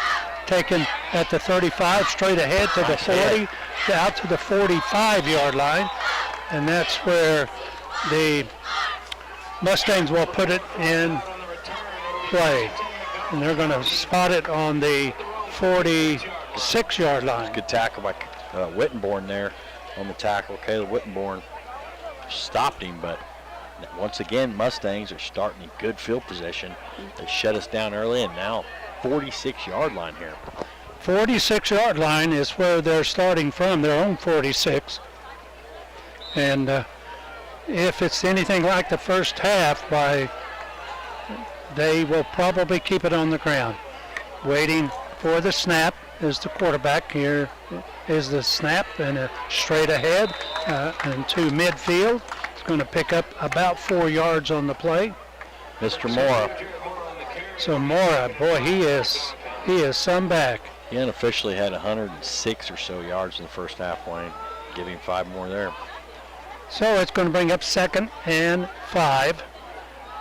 Here to the line of scrimmage, the quarterback, and that is Martin. Mr. Martin. So he is in shotgun formation as he waits for the snap, gets it, hands it straight ahead, and still driving ahead. And he's going to be hit and dropped at about the 45-yard line. He's going to be maybe about a yard short. I think you're right. So it's going to bring up 3rd, and we'll call it about a yard. 3rd and 1, and we haven't had a penalty in a while on the offense, so it's a penetration here. Here's the snap, and here's the handoff straight ahead, and he has the first down as he gets down to about the 43, or maybe the 42-yard line. So, got to stop him somehow here, Wayne. Yep, got to have a stop. So the momentum has really been on the Mustang side. Not only here in the second half, but throughout this ball game. Heck of a crowd from Aurora. Notice it's just bleachers are full over there. They are full. They are packed. Here's the snap, and there's a handoff straight ahead to Dowd, I believe. Yeah, it was. And he is going to be stacked up at about the 40-yard line, so we'll give him about 3 yards on the play. Bring up 2nd and about 7. 2nd and 7 from the 42 as the play is being brought in, I believe, by the by Ruddick. Clock. By Ruddick. Here is the quarterback back in the shotgun, and now we have a false start. Yeah, and I think the clock was messed up at 1. Now they're saying it's on us, but yeah, and I guess it is. For what? I have no idea why this is. You're saying offsides. Wow. And it's offside, but I thought it was offside. So, good grief. Guys, I've seen one. They've called one penalty on McDonald County tonight, Wayne. Yeah, and I hate to say this, but boy, here's a pass over the middle, and it is complete. First completed pass. And down to inside the 25, down to about the 24, we'll say. See where they spot it. That's a first down. Good grief. And now a timeout by the officials, so we're going to take a quick timeout, and we'll be back right after this 30-second timeout.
we have a new quarterback for the Mustangs. No, he's still in. Oh, I guess he is still in. Here is the handoff as he sweeps the left side. But he's limping. Watch him. Yeah, he is not real healthy, the quarterback, because he is limping. The play before, Wayne, Cole Roman had to limp off the field, and he's walking over to the trainer's table with her right now. Yeah. And he was slow getting up and getting off the field. But then the quarterback, Cole Martin, I can't tell which ankle it was, but he's slow. But now he's trying to stretch that out. But the last play or two, he was slow through his rep as well.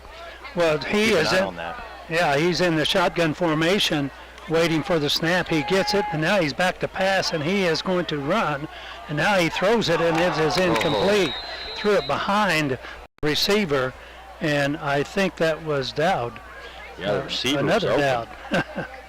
Receiver was open, but luckily Martin threw it on the run, and that was only his third attempt for the game. He was only and now it's going to bring up third and about 8. About the biggest third down in the game for the defense here, Wayne. Got to keep this a 10-point game. Yeah. Well, they're in 4-down territory, so depends on what they do here on third down, whether they keep it on the ground or not. So they're lining it up in shotgun formation.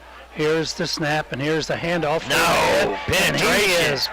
He is stacked up. Good job by the D. 25-yard line. Kyle Anderson again in the backfield.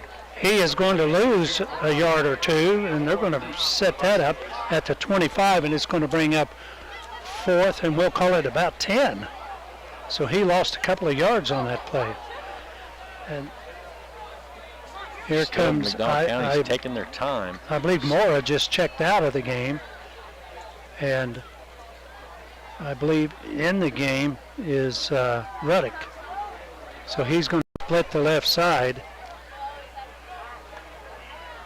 as the quarterback Martin is still in the game. 3, and 2. Down to and that should have been. Oh no, that's. I can't believe that wasn't delay game. Holy cow! Well, but we did stop them. Yeah, we stopped them. They gained about 7 or 8 yards on the play. He needed 9. Where they mark it, and I looked up and seen that play clock at 0. It was past. It was 0 before they snapped it, and they didn't call it. No, that's okay. So now I think there is going to be a water break. Yep, the official timeout. So we'll take a timeout and back after this 30-second timeout.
Right, back here at McDonald County as the Aurora Hound Dogs are down by 10 with 5:08 left here in this third period, and they get a 5-yard gain as the quarterback kept the ball and went straight ahead.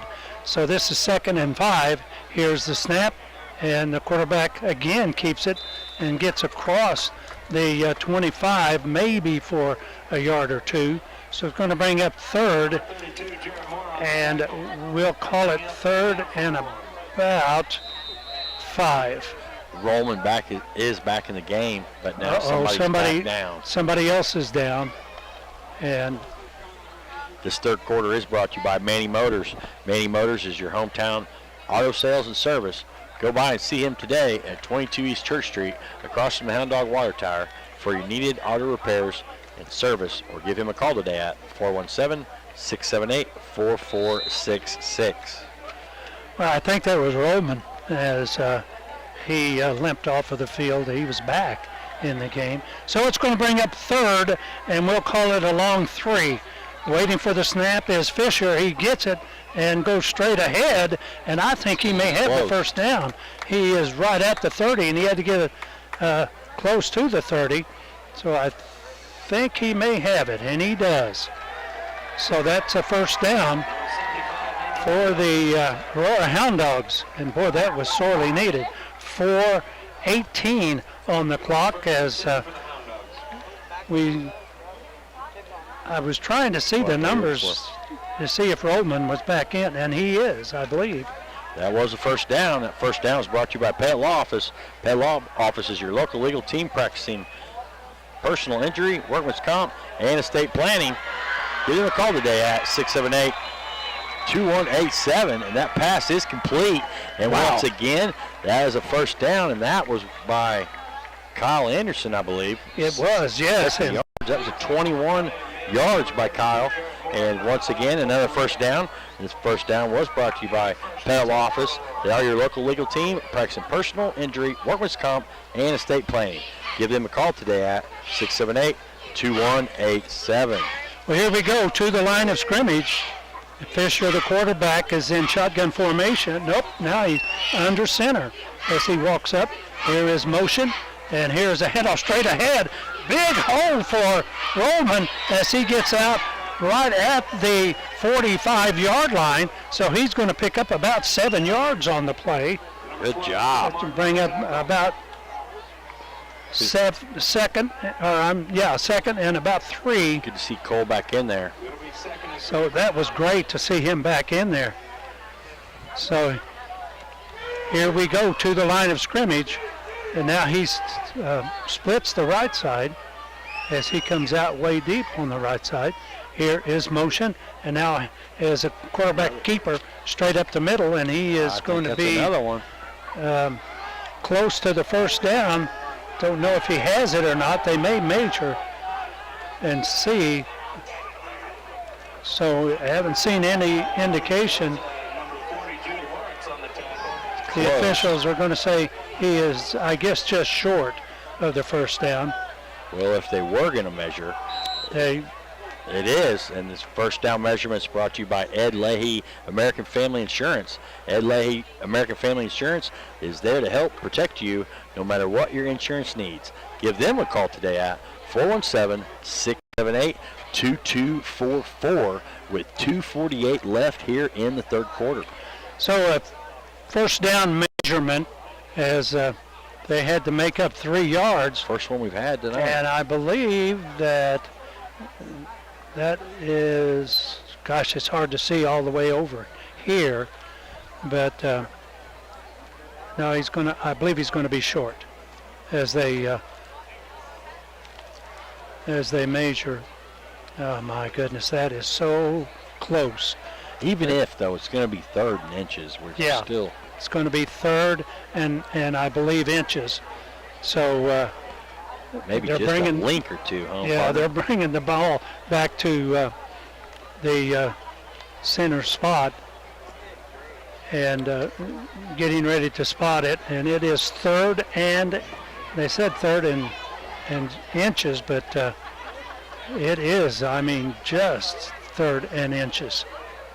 So here we go as we may see a quarterback keeper here. Or maybe try to draw them off sides, too. You never know. You never know. You're right. Somehow McDonald County's only committed 1 penalty tonight. So here we go to the line of scrimmage. And here's the quarterback under center, waiting for the snap. He gets it and goes straight ahead, and he has not only the first down, but he got it by plenty to spare.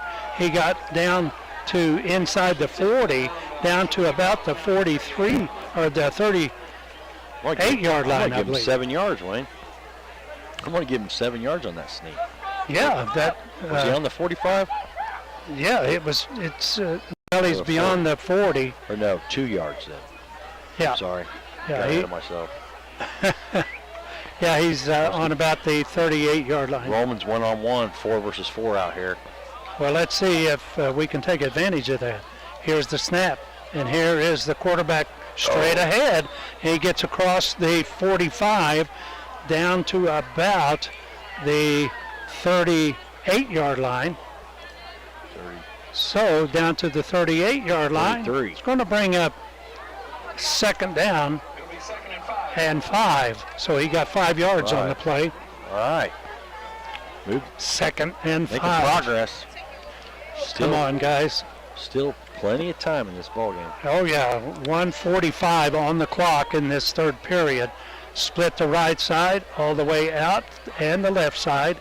Now there's Roman in motion, and he is going to keep it, and he is going to like the a 5, rocket. the 20, the 15, the 10, the 5, touchdown! Rocket Touchdown, Roman. As he takes it in at the 131 mark, and wow, did he do? He may have hurt his leg. Oh boy! He got done. He's down again. Yeah, he is. This touchdown was brought to you by Grant Baker. Grant Baker has proudly been serving Aurora and the surrounding area for 20 years. Please give Grant Baker Shelter Insurance a call at 417-678-5404 for all your insurance needs. And once again, we'll keep an eye on Cole, but see if Aurora, what they're going to do here. But we'll, he limped there the last 5 yards, I believe, and he has had a calf injury earlier in the summer. That's why they held him out of the jamboree, and the trainer is over there in the corner, but we'll have to keep an eye on that. But this upcoming extra point is brought to you by Kraft and Cantrell Funeral Home. This extra point report is a service of Kraft and Cantrell Funeral Home, where they honor your loved ones with caring and compassionate service. At Kraft and Cantrell, their goal is to lighten your burden in a time of sorrow. And he is up. He is up and walking, and that may have been a cramp in this heat, and so it's hard to say. But here we go to the line of scrimmage, and they are going to go for the 2. Here is Fisher, the quarterback, under center, waiting for the snap. He gets it. He hands it off. No, he keeps and it. No, he keeps it, and it is incomplete. Tried to pass it, intended, I think, for the big tight end, but like he was looking for, I think, Rhino Clark there. Yeah, number 15. But that extra point was brought to you by Kraft and Cantrell Funeral Home, where they do honor your loved ones with caring and compassionate service. At Kraft and Cantrell, their goal is to lighten your burden in a time of sorrow. Well, instead of having it 20-18, it's 20-16 because of the missed extra point. But that's okay, just simply because we're still in striking distance. Now, will we see an onside kick? I don't believe we will. There's too much time left in the game, partner. We're still both teams have 3 timeouts, and McDonald County has not turned the ball over yet. We have 1 turnover, but I don't think so. But this kickoff is brought to you by Jernigan True Value.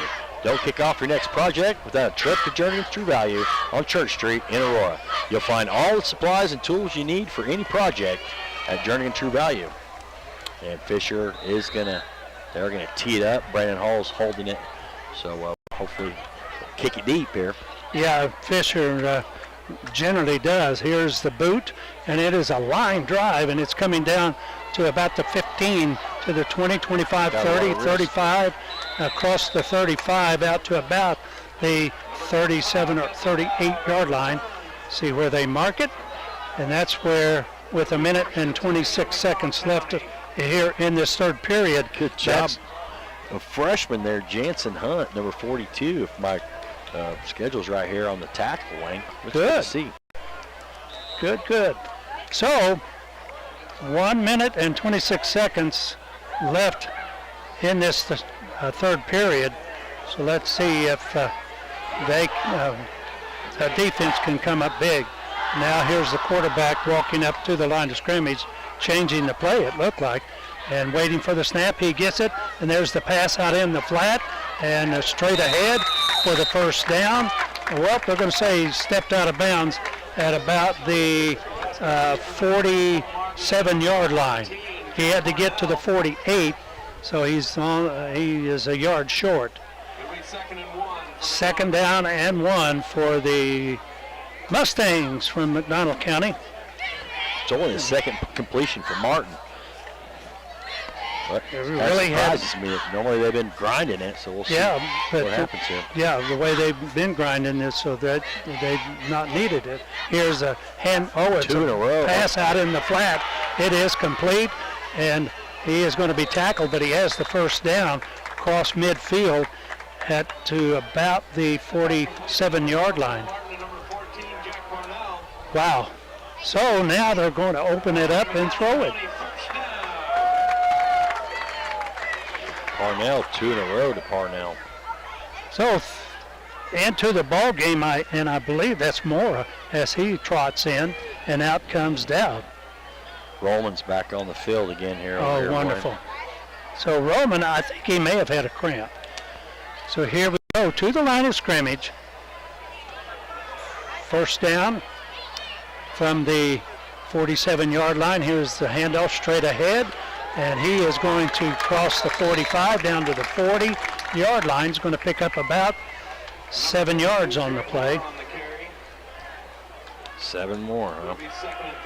So 36 seconds on the clock. 25 on the game clock.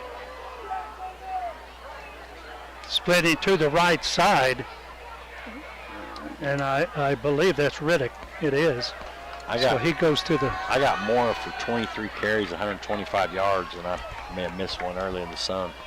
Here's the snap, and a handoff is to Mora, I believe, and he's going to have the first down. It's going to be awfully close to the first down, and I think that's going to do it.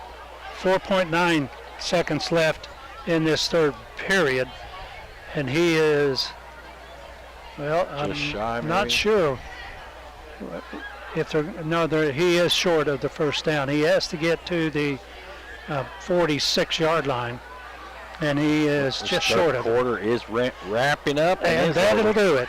So we will take a break, and we'll be back with fourth quarter action right after this.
We are back, and here is the Aurora Hound Dogs, I should say the Mustangs, were 3rd and 1. Here's a handoff straight ahead, and it's going to be close. I don't think he has it, but it's all in the hometown mark, and they say a first down.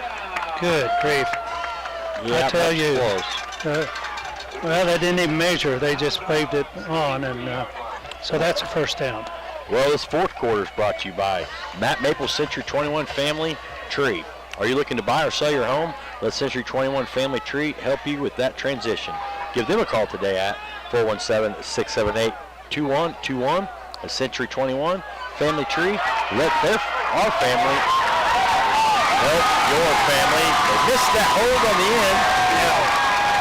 And there is a 33-yard run by, and I didn't see the number, but I think that was Yang, Connor Yang, and he took it all the way in. There was 2 missed tackles on that.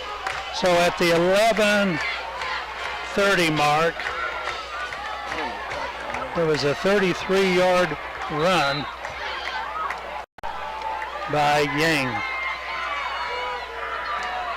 What number was he? 33. So here we go. The kick is up, and it is no good. So the score is 26-16. Not over yet, guys. No, a lot of time left. A lot of time. 11 minutes and 30 seconds. So if Roman is healthy, and just watch him on this kickoff. Yep. I have a feeling that won't hurt. If he doesn't go all the way, he'll get it out close to midfield. Yeah, they've been kicking away from him, and Hall's actually covered got the last couple. Yeah. But let's see if he's out there.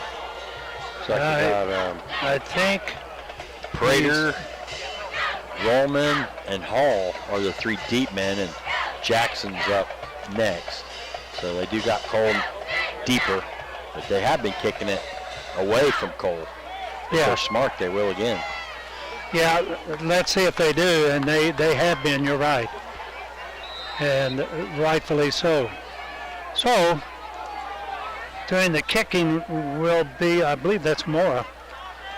And 1 penalty called all night against McDonald. Here is the kick, and it is a high end-over-end kick coming down. I believe that is Hall. And here he is up the middle, and he gets across the 25 to the 30 and just across the 30-yard line. Down. And it wouldn't surprise me, though, Wayne. Yeah, he is down. The ball came loose, and but the ground cannot cause a fumble, and so the Hound Dogs hang on to it. So with 11:22 on the clock, as the clock seems to be in favor of the Mustangs, the Aurora Hound Dogs will put it in play from their own 31-yard line. So here we go to the line of scrimmage. Is Fisher as he sets and now motion. Here is the pitch back to Roman, and he tries to turn the corner, and now we have a penalty flag thrown, and that's probably against Aurora for holding. So we shall see. He threw it in a hurry. They've only called 1 against Mack County all night. Yeah, but I think that's going to be holding against Aurora. Yep. And it was on number 8, Anderson. Home cooking down here in Anderson. Yeah, Anderson just reached out a little bit and grabbed him.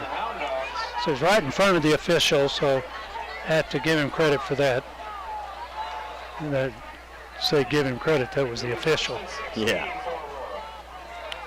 So here we go. 16. So it's going to be 1st and 16 because it was from the spot foul.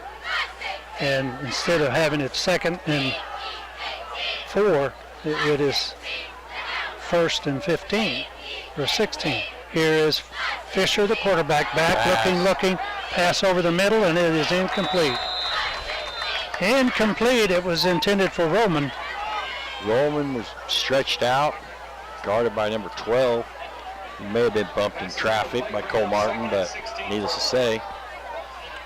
So back to the line of scrimmage, going to be 2nd and 16.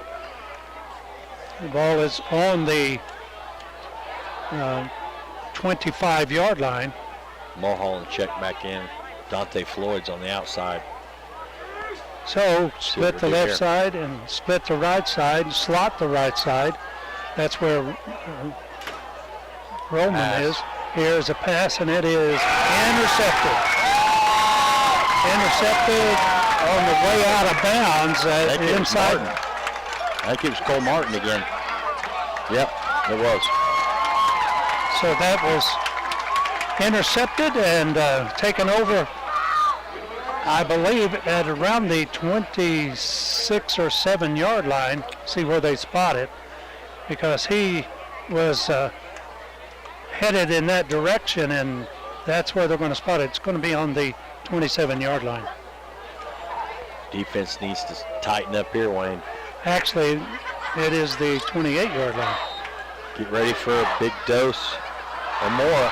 Yep. Here is the handoff to Mora, and he is stacked up along the line of scrimmage, but boy, they cannot bring him down.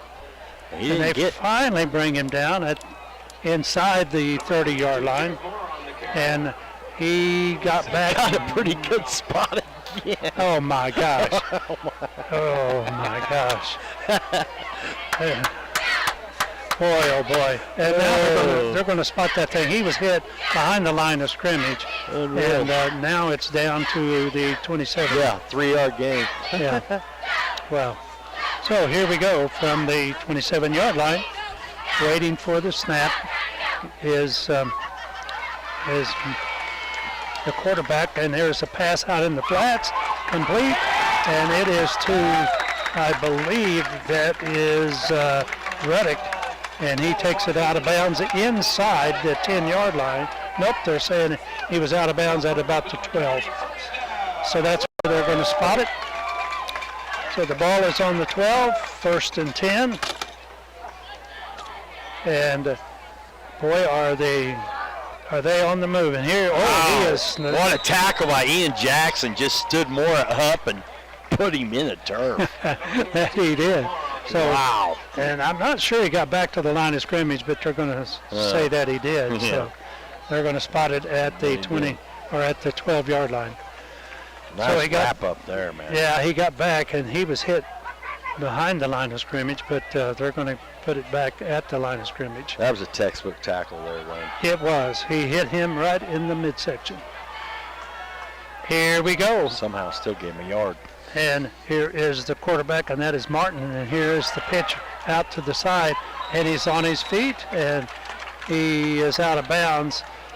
Parnell. And it's inside the 10, down to about the 7-yard line. So 9:34 on the clock, so plenty of time as the big down here, Wayne. Gotta stop him, 3rd and 5. Well, 3rd and 5, and we've got to do something here. Watch the snap count, too. So 15 seconds on the play clock. Here's the quarterback, and he gets the snap, and he is going to take it in himself. So he takes it in from 7 yards out, and that is Martin. Martin takes it in from 7 yards at the 9:31. 7 yards on the play. So they'll go for the kick. Going to put the ball down at about the 10-yard line and see if they can get the extra point this time. Here's the snap. Kick is up, and it is good. So runs the clock to, or that runs the score to 33-16.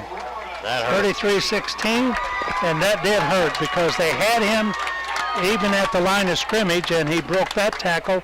Then they had him at the 5, and he broke that tackle and went on in. So he broke a couple of tackles.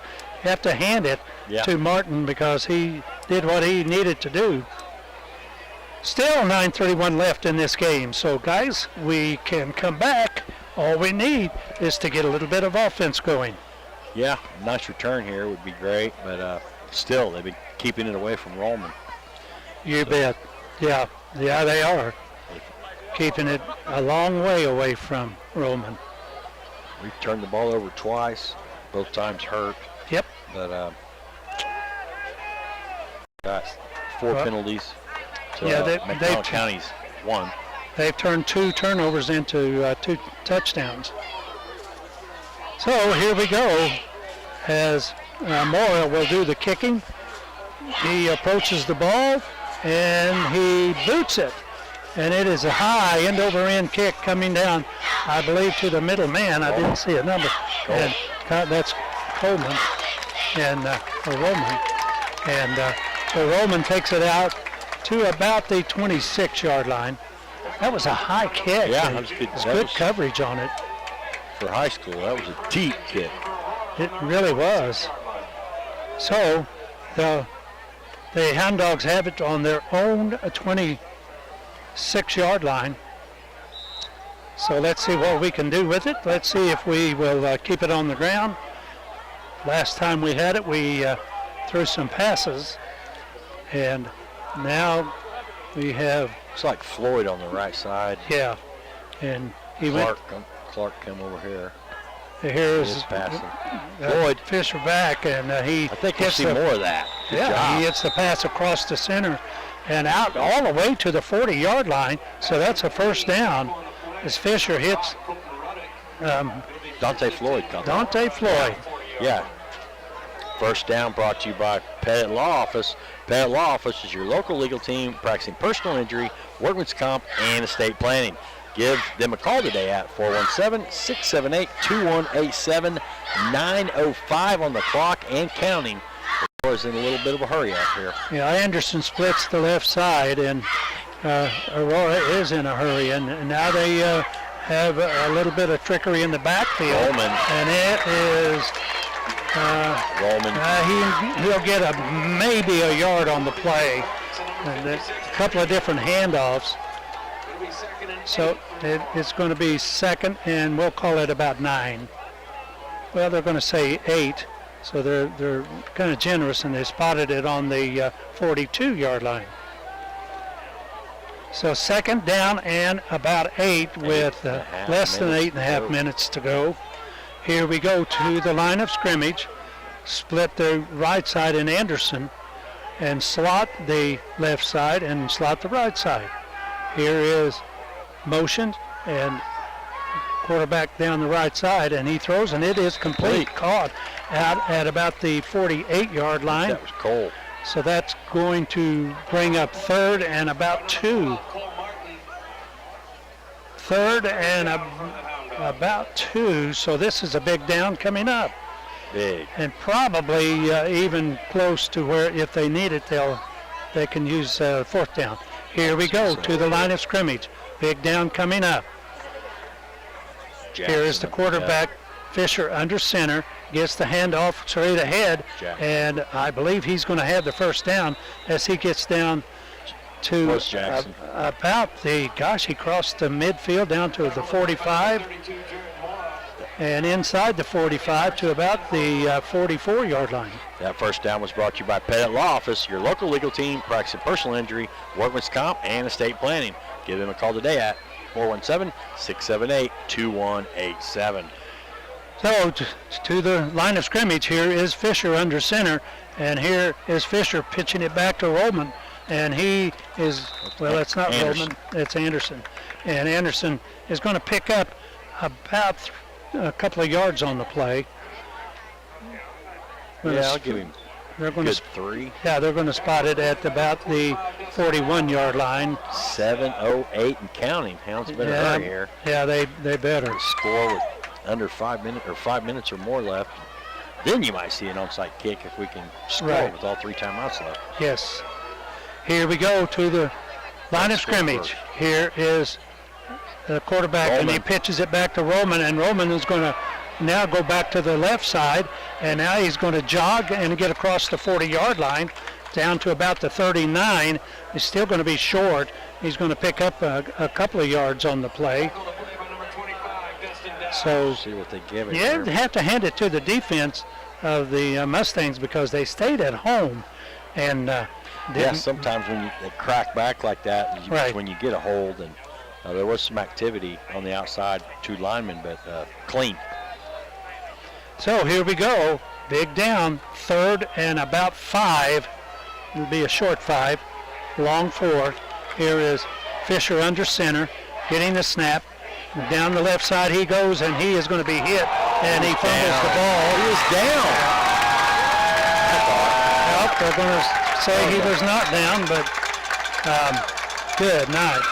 He was hit, and evidently he fumbled the ball. I thought his knee was down, but the official said no, and so it's a turnover. Yep. So with 6 minutes left in this ball game, and the score 33-16 in favor of the McDonald County Mustangs. So now we're going to have a timeout as the officials are going to give a little break, a little water break. So let us take a 30-second. Oh, we'll just keep it right here. Well, this timeout is brought to you by Isanova. Isanova is now hiring. For more information, go online to isanovatech.com and click on careers. So we have about 6 minutes left in this ball game. And boy, that turnover really hurt because they gave the ball back to the Mustangs, and it gave it back to them on their own 30, I guess about the 34-yard line. Boy, does that hurt. Yeah, it did, for sure. This fourth quarter is brought to you by Matt Maple Century 21 Family Tree. Are you looking to buy or sell your home? Let Century 21 Family Tree help you with that transition. Give them a call today at 417-678-2121. At Century 21 Family Tree, let their family be your family. So here we go. McDonald County Mustangs to the line of scrimmage. Quarterback is back in the shotgun formation. And now we have the official coming in. And what does he say? So, nope. He says, let's get going. So they started the game clock, and away it goes. So the quarterback, and he hands it off. No, he doesn't. He keeps it, and it's a long pass that's overthrown. And that was intended, I believe, for Parnell. And it was overthrown. Boy, he really did. He faked the handoff and then had a man wide open, but just overthrew him. Yeah, he let that one air out for sure. It did stop the clock at 5:55. So that surprises me. They threw it up 17. Yeah. But we'll take the free clock stoppage. Yeah, I'm surprised, but then again had a complete. Oh, here's a handoff to Dowd, I believe, and straight ahead. He's going to pick up down to about the 40-yard line. So it'll be 6 yards on the play. That'll bring up 3rd and about 4. 3rd and 4, so a big play for the defense right here. They need a stop. Can they get it? Well, we shall see. 3rd down. Big down. Coming up. Shotgun formation is the quarterback. He gets the snap, looking to pass, and now he throws it away. We'll take that. Yeah, he just threw it out in the flat because he had a rush coming in from one of the defensive linemen. And does stop the clock with 5:20 left. Yeah, it does. Punt. The Apple and Google phone apps are brought to you by Mercy Hospital. Mercy Hospital is a service of Aurora where your life is their life's work. Area service of Mercy Hospital of Aurora where quality care matters. Well, that's going to bring up 4th down and back to punt. I believe Mr. Roman's that back. is, yes, Mr. Hall. Roman is back, and Hall. No, it's Roman back there. There's the boot, and Roman is waiting for it. And he gets it at the 25 Rocket. to the 30, Rocket. 35, 40, 45. Down the sideline he goes, and he reverses his field, and he is going to be dropped across the 50 down to almost the 40-yard line, down to about the 41. Cole's one of the fastest not only in this conference, Wayne, but in the state. And he's just fun to watch in the open field. He just has that extra gear that you don't teach. It's God-given, man. Right, and he is quick. So that's where they will set it up. They're on the Mustang 41-yard line, so quite a return. Probably somewhere in the neighborhood of around 35 to 40 yards. We are definitely in a sense of urgency here. Need a big play quick. Yes. Let's see what we can do. Here is Fisher under center, getting the snap, and now he is back looking, and now he is going to be hit as he gets maybe back to the line of scrimmage. Wittenborn was going across the middle, and he was wanting it, but Fisher didn't have the time. Yeah. Hoping maybe had a good slant with Dante earlier. Don't know where he's at. If he's on the field, I don't see him. Well, but the clock is ticking, and we're... Yeah. And they say he did lose a yard on the play. It's going to bring up 2nd down and 11. Of course, he lost a yard. Yes.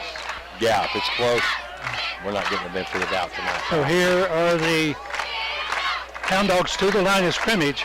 Here is motion. Here is the quarterback Fisher running down the left side, and he's going to tuck it under and run, and he is going to cross. He's going to get out of bounds, but he is going to be close to the first down. I don't think he has out of bounds, Wayne. Yeah, he probably should have, but it's going to bring up 3rd down. Had he gone out of bounds, well, that would have stopped the clock. So they're going to spot this thing on about the 32-yard line, and he needs to get to the 31. It's going to bring up 3rd and 1. And it is really almost a short one. So the nose of the ball is just beyond the 32-yard line. So here we go to the line of scrimmage. Here is Fisher. He is under center looking at the defense, waiting for the snap.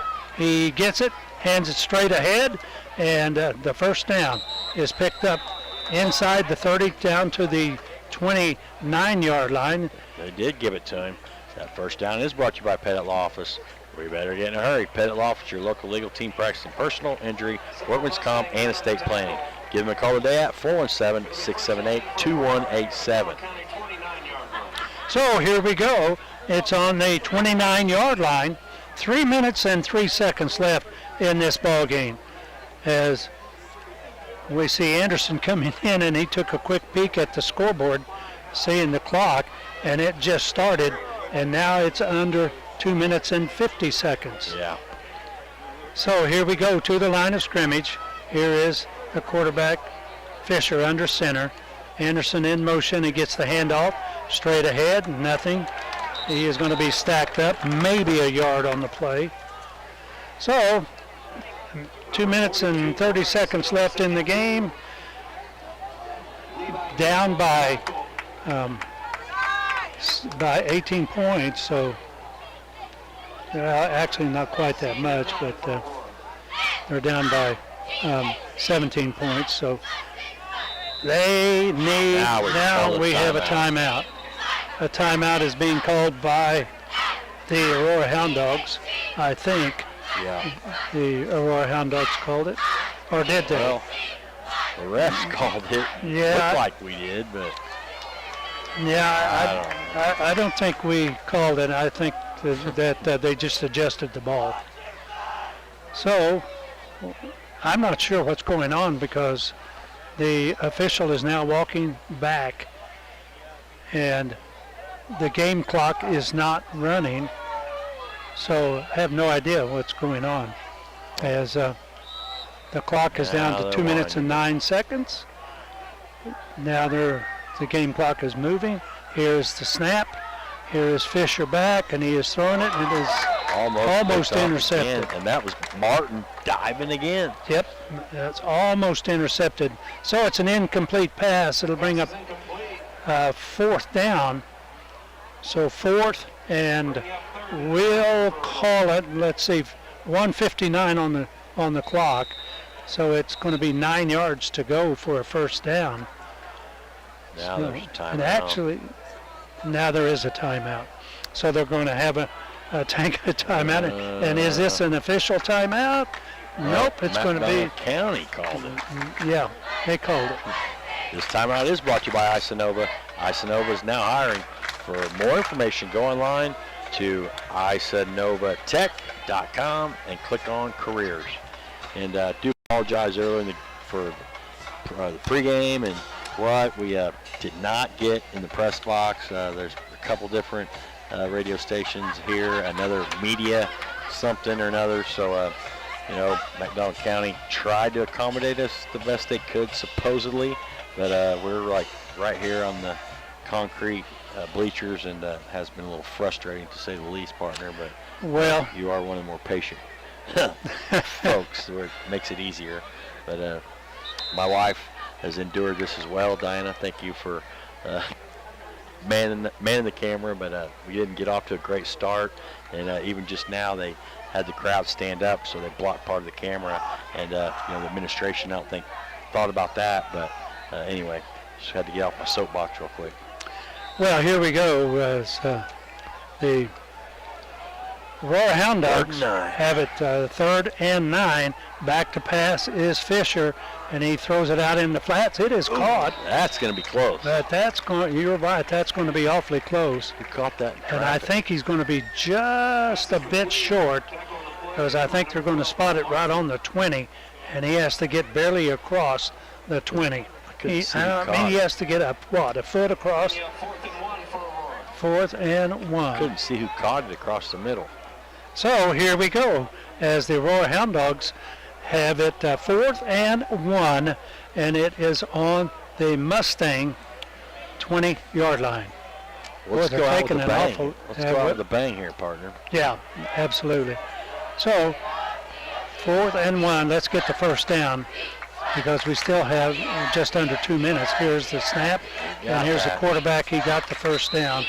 So they're going to give that to him. They're stopping the clock to move the chains, and they'll start it.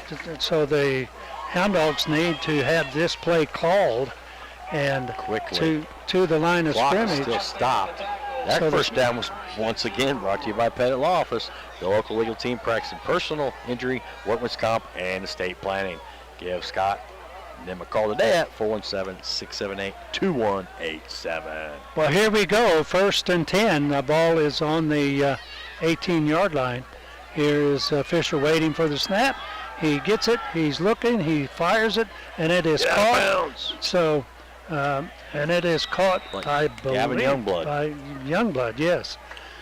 So Youngblood makes the catch, and we have 3 timeouts. We need to call a timeout. We did. So good, they called it finally. So we're down to 2 timeouts, and the Aurora Hound Dogs walking slowly across the field. Trying to see where they spot the ball. It was on the 18, but how far did he get? Where's he at? The 9? Yeah, I think it's on about the 2nd and 1. I think it's on the 9, on the 10 maybe. It's hard to see with the Mustangs in the way. I think it's inside the 10, so it's... Yeah, it is. It's on the 9-yard line. Looks like he's got to get in what, the 8.5? No, that's a first down. No, they didn't move it. They didn't move the chains. That's why you can't... The scoreboard, he's kind of been off a little. Yeah, they should move that one, the chain, up to the next guy. Yeah. They haven't done that yet. No, they haven't. And the officials don't even see that. But that's not the line of scrimmage. So no, the line of scrimmage is the 9-yard line. They'll figure it out here in a minute, but we're going to probably have another delay. Guy's on his phone. Who, the ref? No, the guy, the marker guy. Oh. Well, Chain guy. yeah, he needs to move. Chain guy's on his Yeah, phone. well, watch here in a minute. Well, at least the clock is not running. What is he doing on the 18-yard line? That is not... Wow. Yeah, I know. He's on his phone. Exactly. So here we go. Fisher waiting for the snap. He gets it, and now he is being mobbed. Run for his life. He is going to be thrown down at the 22-yard line. Now it's close to the original line of scrimmage. Yeah. Now they can keep it there. Wow. So he was looking for someone, but the offensive line just couldn't block all of those Mustangs coming in. And so now the Aurora Hound Dogs are calling a timeout. And so this... That guy, now it's back to... Yeah, he's on his phone. This timeout's brought to you by Isanova. Isanova is now hiring. For more information, go online to isanovatech.com and click on careers. Well, trying to get the pass game to work, but the Mustangs, and you have to hand it to the Mustangs because they're blitzing, and they sent I think a couple of linebackers that time, and the offensive line just had too many men to block. Had a lot of mistakes tonight. You know, the jamboree's set to hit somebody other than yourself. But a lot of times it's more about charades. You don't want to show your hand very much. Right. And some of those first-string guys didn't get many reps. Try to not get them hurt. But in the same sense, now it is business, and we've got a lot to work on going home against Monette next week. Oh, absolutely. Here is Fisher under center as he waits for the snap, and he is going to get it, and he tosses it out to flat to Jackson. Jackson tries to skirt the inside. It's going to be hit and dropped inside the 10 down to about the 7-yard line, and another timeout called by the and who did call that timeout? I think called our last one. I guess it was the Dogs. The Dogs, yeah. And now it's 1st and 7. My from goodness. The 7. Well, I was watching the guy across that's running the flags, the sticks, and I hate to say this, but when these guys are volunteers. Yeah, they really are volunteers. If he was getting paid, he would have got fired. So yeah, he appreciates that, I'm sure. So it is going to be, the ball is going to be on the 7-yard line. 57.2 seconds left in this game. And here come the Hound Dogs. Once and again, it is first down. Got to try to end on a good note, positive note. Well, it would be nice if they could. 57.2 seconds so they can run at least 2 plays. So let's see what they do with Fisher in the shotgun formation. Waiting for the snap. He gets it. He's running to the right side. Now he is going to duck it under and got in the end zone for the touchdown. So Fisher takes it in at the 51.3 mark. That touchdown was brought to you by Grant Baker. Grant Baker Shelter Insurance has probably been serving Aurora and the surrounding area for 20 years. Give him a call today at 417-678-5404 for all your insurance needs. So it's going to be 33 and either 24 or 22. So let's see what it will be here. Here is Fisher under center waiting for the snap. He gets it. Now he goes down the right side, and he is swamped. And don't think he got in. I don't think he did. He did not.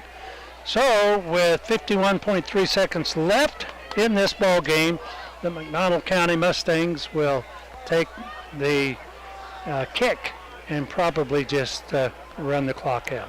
That 2-point conversion was brought to you by Kraft and Cantrell Funeral Home, where they honor your loved ones with caring and compassionate service. At Kraft and Cantrell, their goal is to lighten your burden in a time of sorrow.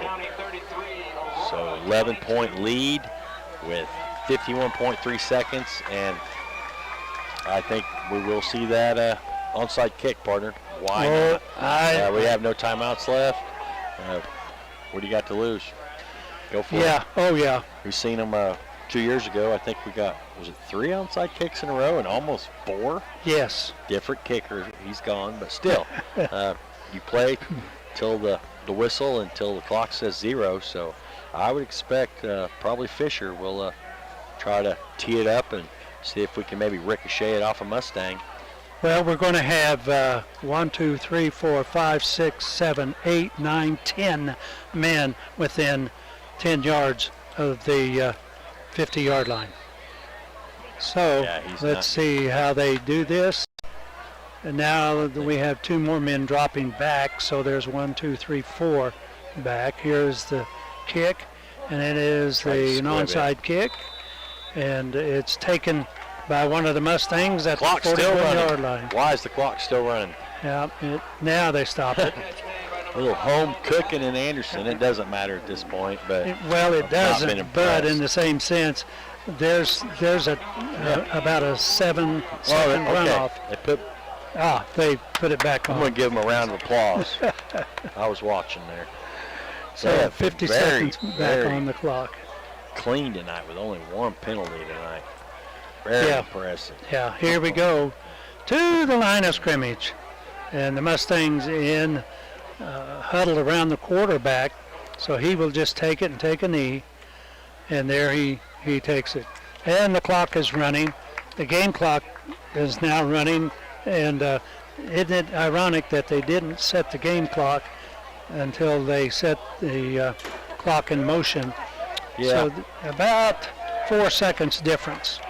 It was a good effort, but I forgot that squib kick was from Jernigan True Value, though. So don't kick off your next project without a trip to Jernigan's True Value on Church Street in Aurora. You'll find all the supplies and tools for any project you need at Jernigan's True Value.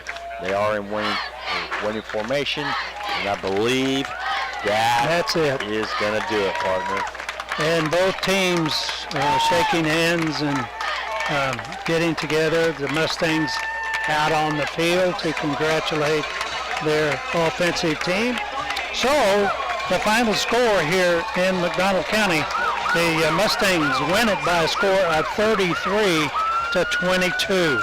Quite a difference from last year. Well, here after the game, we're going to tune in for the post-game show brought to you by Doty Trash Service. Don't start a project without contacting Doty Trash Service first. They make the cleanup easy. So speaking of cleaning up, Coach Weldy's probably going to give us a little time here. We will take a break, play a couple commercials, thank some sponsors, and maybe come back with some scores here in a little bit and wait for them to come back. And remember last year, Wayne, they did the salute. Yes. And this year they are actually shaking hands. Yes, they are. Both teams. Surprisingly. Yeah, and so we're going to do this. We're going to take a break, and then we're going to come back with the wrap-up, and we'll be back right after this break.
And we are back here in McDonald County as we have the coach, Weldy, on his way up, along with, I believe that is... It's like Ian Jackson. Yeah, is Mr. Jackson. Yeah. Also, so as we are set here, and once again, the final score is 33-22 in favor of the Mustangs. So we're going to turn it over to my partner. Yep. McDonald County does prevail 33-22, and they do got cold water in that cooler. And joined here with the Doty post-game show with Coach Craig Weldy and Ian Jackson. And Ian, proud of you, brother. Thank you. I know that was a tough loss tonight. There was some hard hitting going on, and you had a couple rambles there up the gut. And what are you thinking right now? I think that was, like Coach Weldy was telling us down there, there was no lack of effort, there was lack of technique, and that's something that can be fixed. This is not going to set a tone at all for our season. Next week we're going to come back and smack Monette in the mouth, no question to ask. Yes, we come out a little flat sometimes in the heat, being on the road. You don't know how you're going to come out of the gate, but after we kind of got settled in a little bit, they scored a couple touchdowns. We got a safety and scored another one and was in the game. They did have a good run attack, but like you said, technique and things that are fixable. I do know Monette lost tonight as well. We'll go over some scores here in a little bit. So both teams, you and the Cubs, will be looking for the first win of the year. And last year we did beat them 22-7. And first home game next weekend. Looking forward to it. But I know you got a bad taste in your mouth.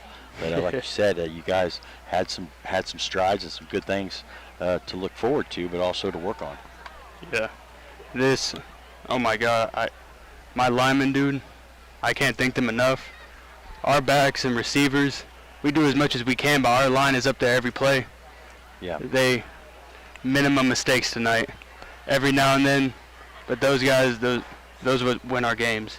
If we can get those guys 100% in the mind, 100% on the field, I have no doubt in my mind that there's not going to be another game like this. Yeah, like I said, there wasn't a lack of effort.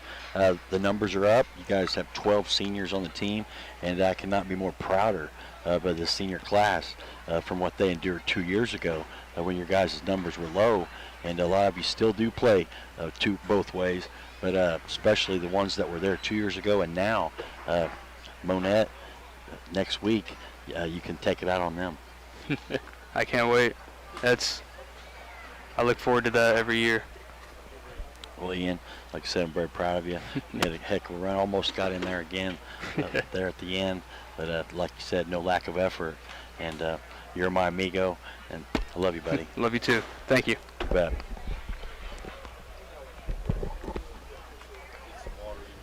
All right, now we're going to hear from Coach Weldy and get his views on the game here this evening. Sorry, Coach, we don't have the best accommodations tonight. They kind of kicked us out of the press box, but we kind of come out of the gate a little shy, gun shy, so to speak. Not going to blame it being on the road or heat. They just they did well coming out of the gate, but then after that, we kind of settled down and got settled into hound dog football. Well, give all the credit in the world to Mack County and Coach Hoover and his staff and his kids. They came out and punched us in the mouth, and we got staggered a little bit. And our kids, we played a good team in the Jamboree with Lebanon, about the same type of team. But we got out of our technique a little bit because we got punched in the mouth, and we were back on our heels a little bit and started not playing what we do. But again, as I told the kids down there was no lack of effort all night long from our kids. We just got a little bit undisciplined, and but that's all fixable. Everything that we didn't do well tonight is fixable, and we'll go start film. I'll go watch film tonight and in the morning and grade it, and and see, you know, what we need to do in order to fix it. But the plays were there. It was always one block here or one missed assignment here that would stop plays. But again, you know, Mack County's got a very good football team. They're going to do very well this year, and you know, you got to give credit to them. They caused a lot of our miscues. Yeah, and you know, who was it? What was the guy that had all the runs? Mora. Yeah, 32. Yes. Yeah. He had a heck of a game, but Hollister did take down Monette 42-27, so they're going to come to town hungry. Cassville did take care of Mount Vernon 27-0. They blanked Mount Vernon. Just giving you a couple scores. Seneca 31, Marshfield 28, still playing in the fourth quarter. So, you know, Big 8 football on Friday nights. So we've talked about it. You never can take a night off. But last year we did take down Monette 22-7, and they did scored 27 points tonight. So they put some up, but they also give up 42. Right. Their big deal last year was they couldn't put up points, and you know, they had a kid playing quarterback that's a good running back, and I think that was a disadvantage for them. So with him back in the backfield, you know, I expect him to be a lot better offensively. Is that Umfleet? Umfleet, yeah, you bet. Yeah, he's a dude. He's a ball player. So I know Coach Yule's got his kids flying around, and they're going to score some points. And you know, that's the thing about the Big 8 right now.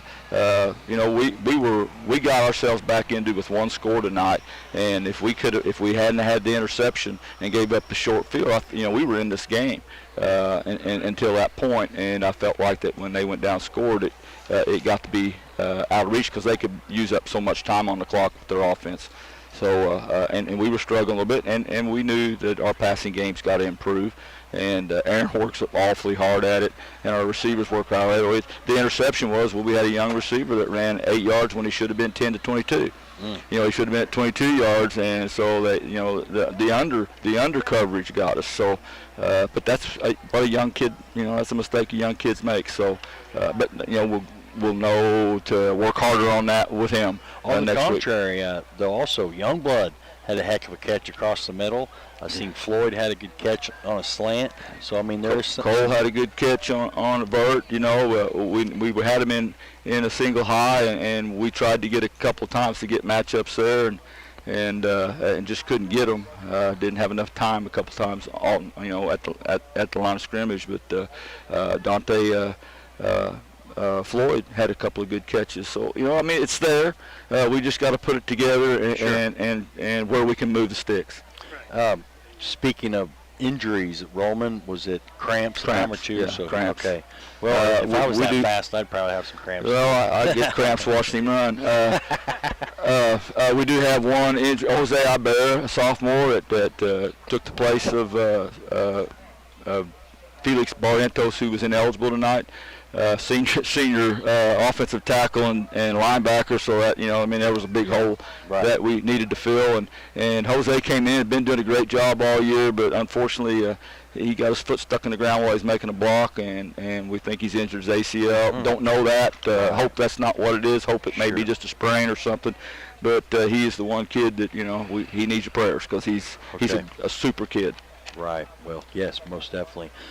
Class districts came out this morning.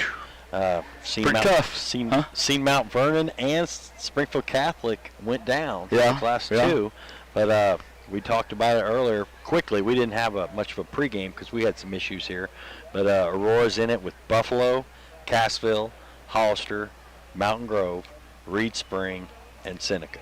Any one of those teams can take that district, including us. Any one of those teams, if you're playing good football, by the time we get to districts, and you know, and that's what you're built for. You want that conference title, you want that big record, but you want to be playing your best football come district time, and boy, we're going to have to be, because any one of those teams can come out with the district title. Yeah, it was exciting this morning to see how it was going to jumble, because I knew today was the day. But it should be interesting. We're familiar with most of them, but Mountain Grove, not really. Buffalo, they did make a trip to Aurora last year in a tough one-point win. Yeah, we played Mountain Grove in the past, and my first year we went down there and had a big game with them, and wound up losing it. But They have a great tradition of football down there, and that's a good program. Buffalo's going to be they're going to be good as well. They're just tough. We didn't really know about Hollister. We saw them a little bit at Evangel, and but they look like they had a lot of good skill players in their line. They've got kids back that are very good football players. So Big 8 East is really going to be a dogfight. Yeah, no pun intended. No pun intended. Before we leave, talk about the crowd over there. You guys, you could hear them. But before the game, by the second half, we saw the bleachers were pretty much full over there. Yeah, and they kept yelling, and it was all positive. Well, I can't hear anything. But the other coaches, it was positive, and the kids appreciate that kind of support, and we hope that this doesn't let them define our season. We've got a long way to go. There's 9 more games. That's guaranteed. Hopefully, without COVID coming into the factor. But these kids need that. They need that support, and it's good for Aurora football. It's good for Aurora High School. It's good for the town, and we're going to do our best to get our ship righted and keep that pride rolling. Well, McDonald County was only called for 1 penalty tonight. I'm not going to say that it'll be any different, but maybe some home cooking at Kelly Field the next couple of weeks. We can get on our familiar grass and get back on the win streak against Monette, and then, of course, Logan Rogersville, very tough team. Yeah, what did they do tonight? I will look. They were at Nevada, right? Nevada was winning 30-17 at half, and it hasn't been updated. Huh. So well, Nevada is loaded, and that doesn't surprise me. It doesn't surprise me. It surprised me it's not closer, because Rogersville's got an excellent team, but Nevada is really loaded. Yeah. Oh, they beat us last year, week 9, but we got to go there week 9 this year. Right. But like I said, we can't take a week off. But like I said, I like the way we can fix some things and hopefully keep clean and with the injury bug, and get some guys back on the field that maybe couldn't play tonight. And like I said, Monette, very familiar with that town and team. And week 2 at home, then Rogersville, and then since Mount Vernon went down to Class 2, the senior class remembers that 46-0 loss 2 years ago over there. I do know that. Absolutely. Absolutely. Yes. But that's just part of the rivalry, and you can't make that a thing. You go out there and you got to play football, yes. and you've got to play your best football every Friday night, and that should not play into the fact. It may be something that enhances our kids' play, but they should be coming out playing their best no matter what. Sure. So we just tell them it doesn't matter what happened in the past. That's in the past. What happens is how you handle the future, how you handle the now, and that's what we're focused on. Right. Okay, well, Coach, I really appreciate you taking time. I know you want to get back with your team, and we'll see you next week in Monette, breaking out the tunnel and the fog. Don't believe the hype. The hype's coming, the Dogs and the Cubs, next Friday night at Kelly Field. Appreciate it, Coach. Thank you. Appreciate it. Man. That's Coach Craig Weldy. The Roarhound Dogs do come away with a loss, 33-22.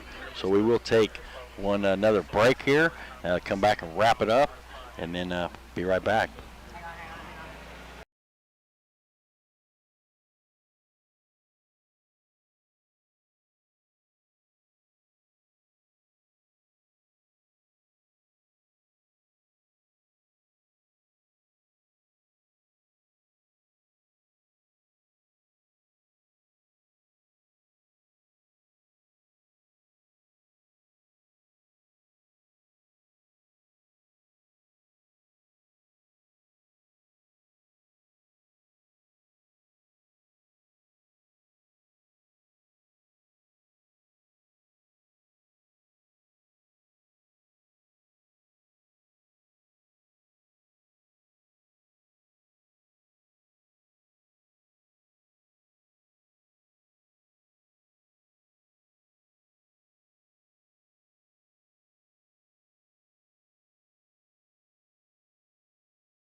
score was 33-22 in favor of the Mustangs, and wasn't quite what we had hoped, Chad, but No. in the same sense, in talking with the coach, and the coach did bring up some good points, and he did say that they will be ready come next week.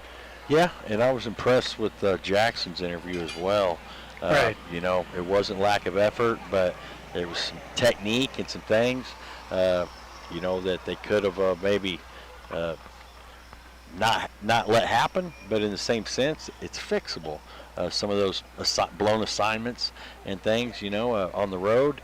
I can't say it was a crowd. We got our headphones on, but you know, it was a tough environment. This was you know, these stands were packed all around us over there in McDonald County, and they were letting off the fire trucks every time they scored. So they do have plenty of fire trucks down here, we see. But they did. Overall, there wasn't lack of effort, though. Like I said, I think we were kind of starstruck there in the beginning, and being on the road. He kind of said it, Coach did, but we kind of got punched in the mouth, and we answered. But you know, still in the same sense, we can. We're not hitting the. I'm going to say we're not going to hit the Chicken Little syndrome yet. With hit that button. There's no need to panic just yet. There were some bright spots tonight as well. Yes, and so to wrap it up here at McDonald County, the Mustangs walk away with a 33-22 victory over the Hound Dogs here in Aurora. So until, and my friend Jack Buck would always say the closing words, but go ahead. Well, I want to invite one more time. Sure. You started with me up at the University Plaza last year, or 2 years ago, October 16th, when the Aurora football program got inducted into the Missouri Sports Hall of Fame. Tomorrow's number 99 show, so we will be getting home late, but I'm looking forward to tomorrow because that's one show from Benny Franklin.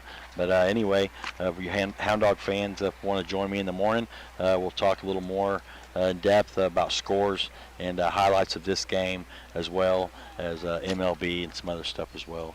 So that's from 8 to 9 o'clock right here on AM 940 KSWM, the Saturday morning shoot-around with me, Outlaw Jr. And I'm ready to go gruff and get back home and get this stuff home. And it has been thank you, Diana, for manning the camera. We did have a rough sled at it starting out. Right. We had some technical difficulties.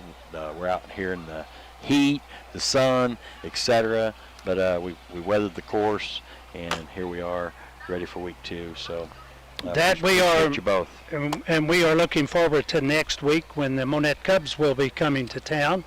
Yeah. And I really hope and pray that we are very rude hosts for the Monette Cubs. Me too. And let's that eat some purple. And that we can say that we are now 1-1. Yes. This time next week. So, as my friend Jack Buck would say, thank you for your time this time. Till next time. So long, everyone.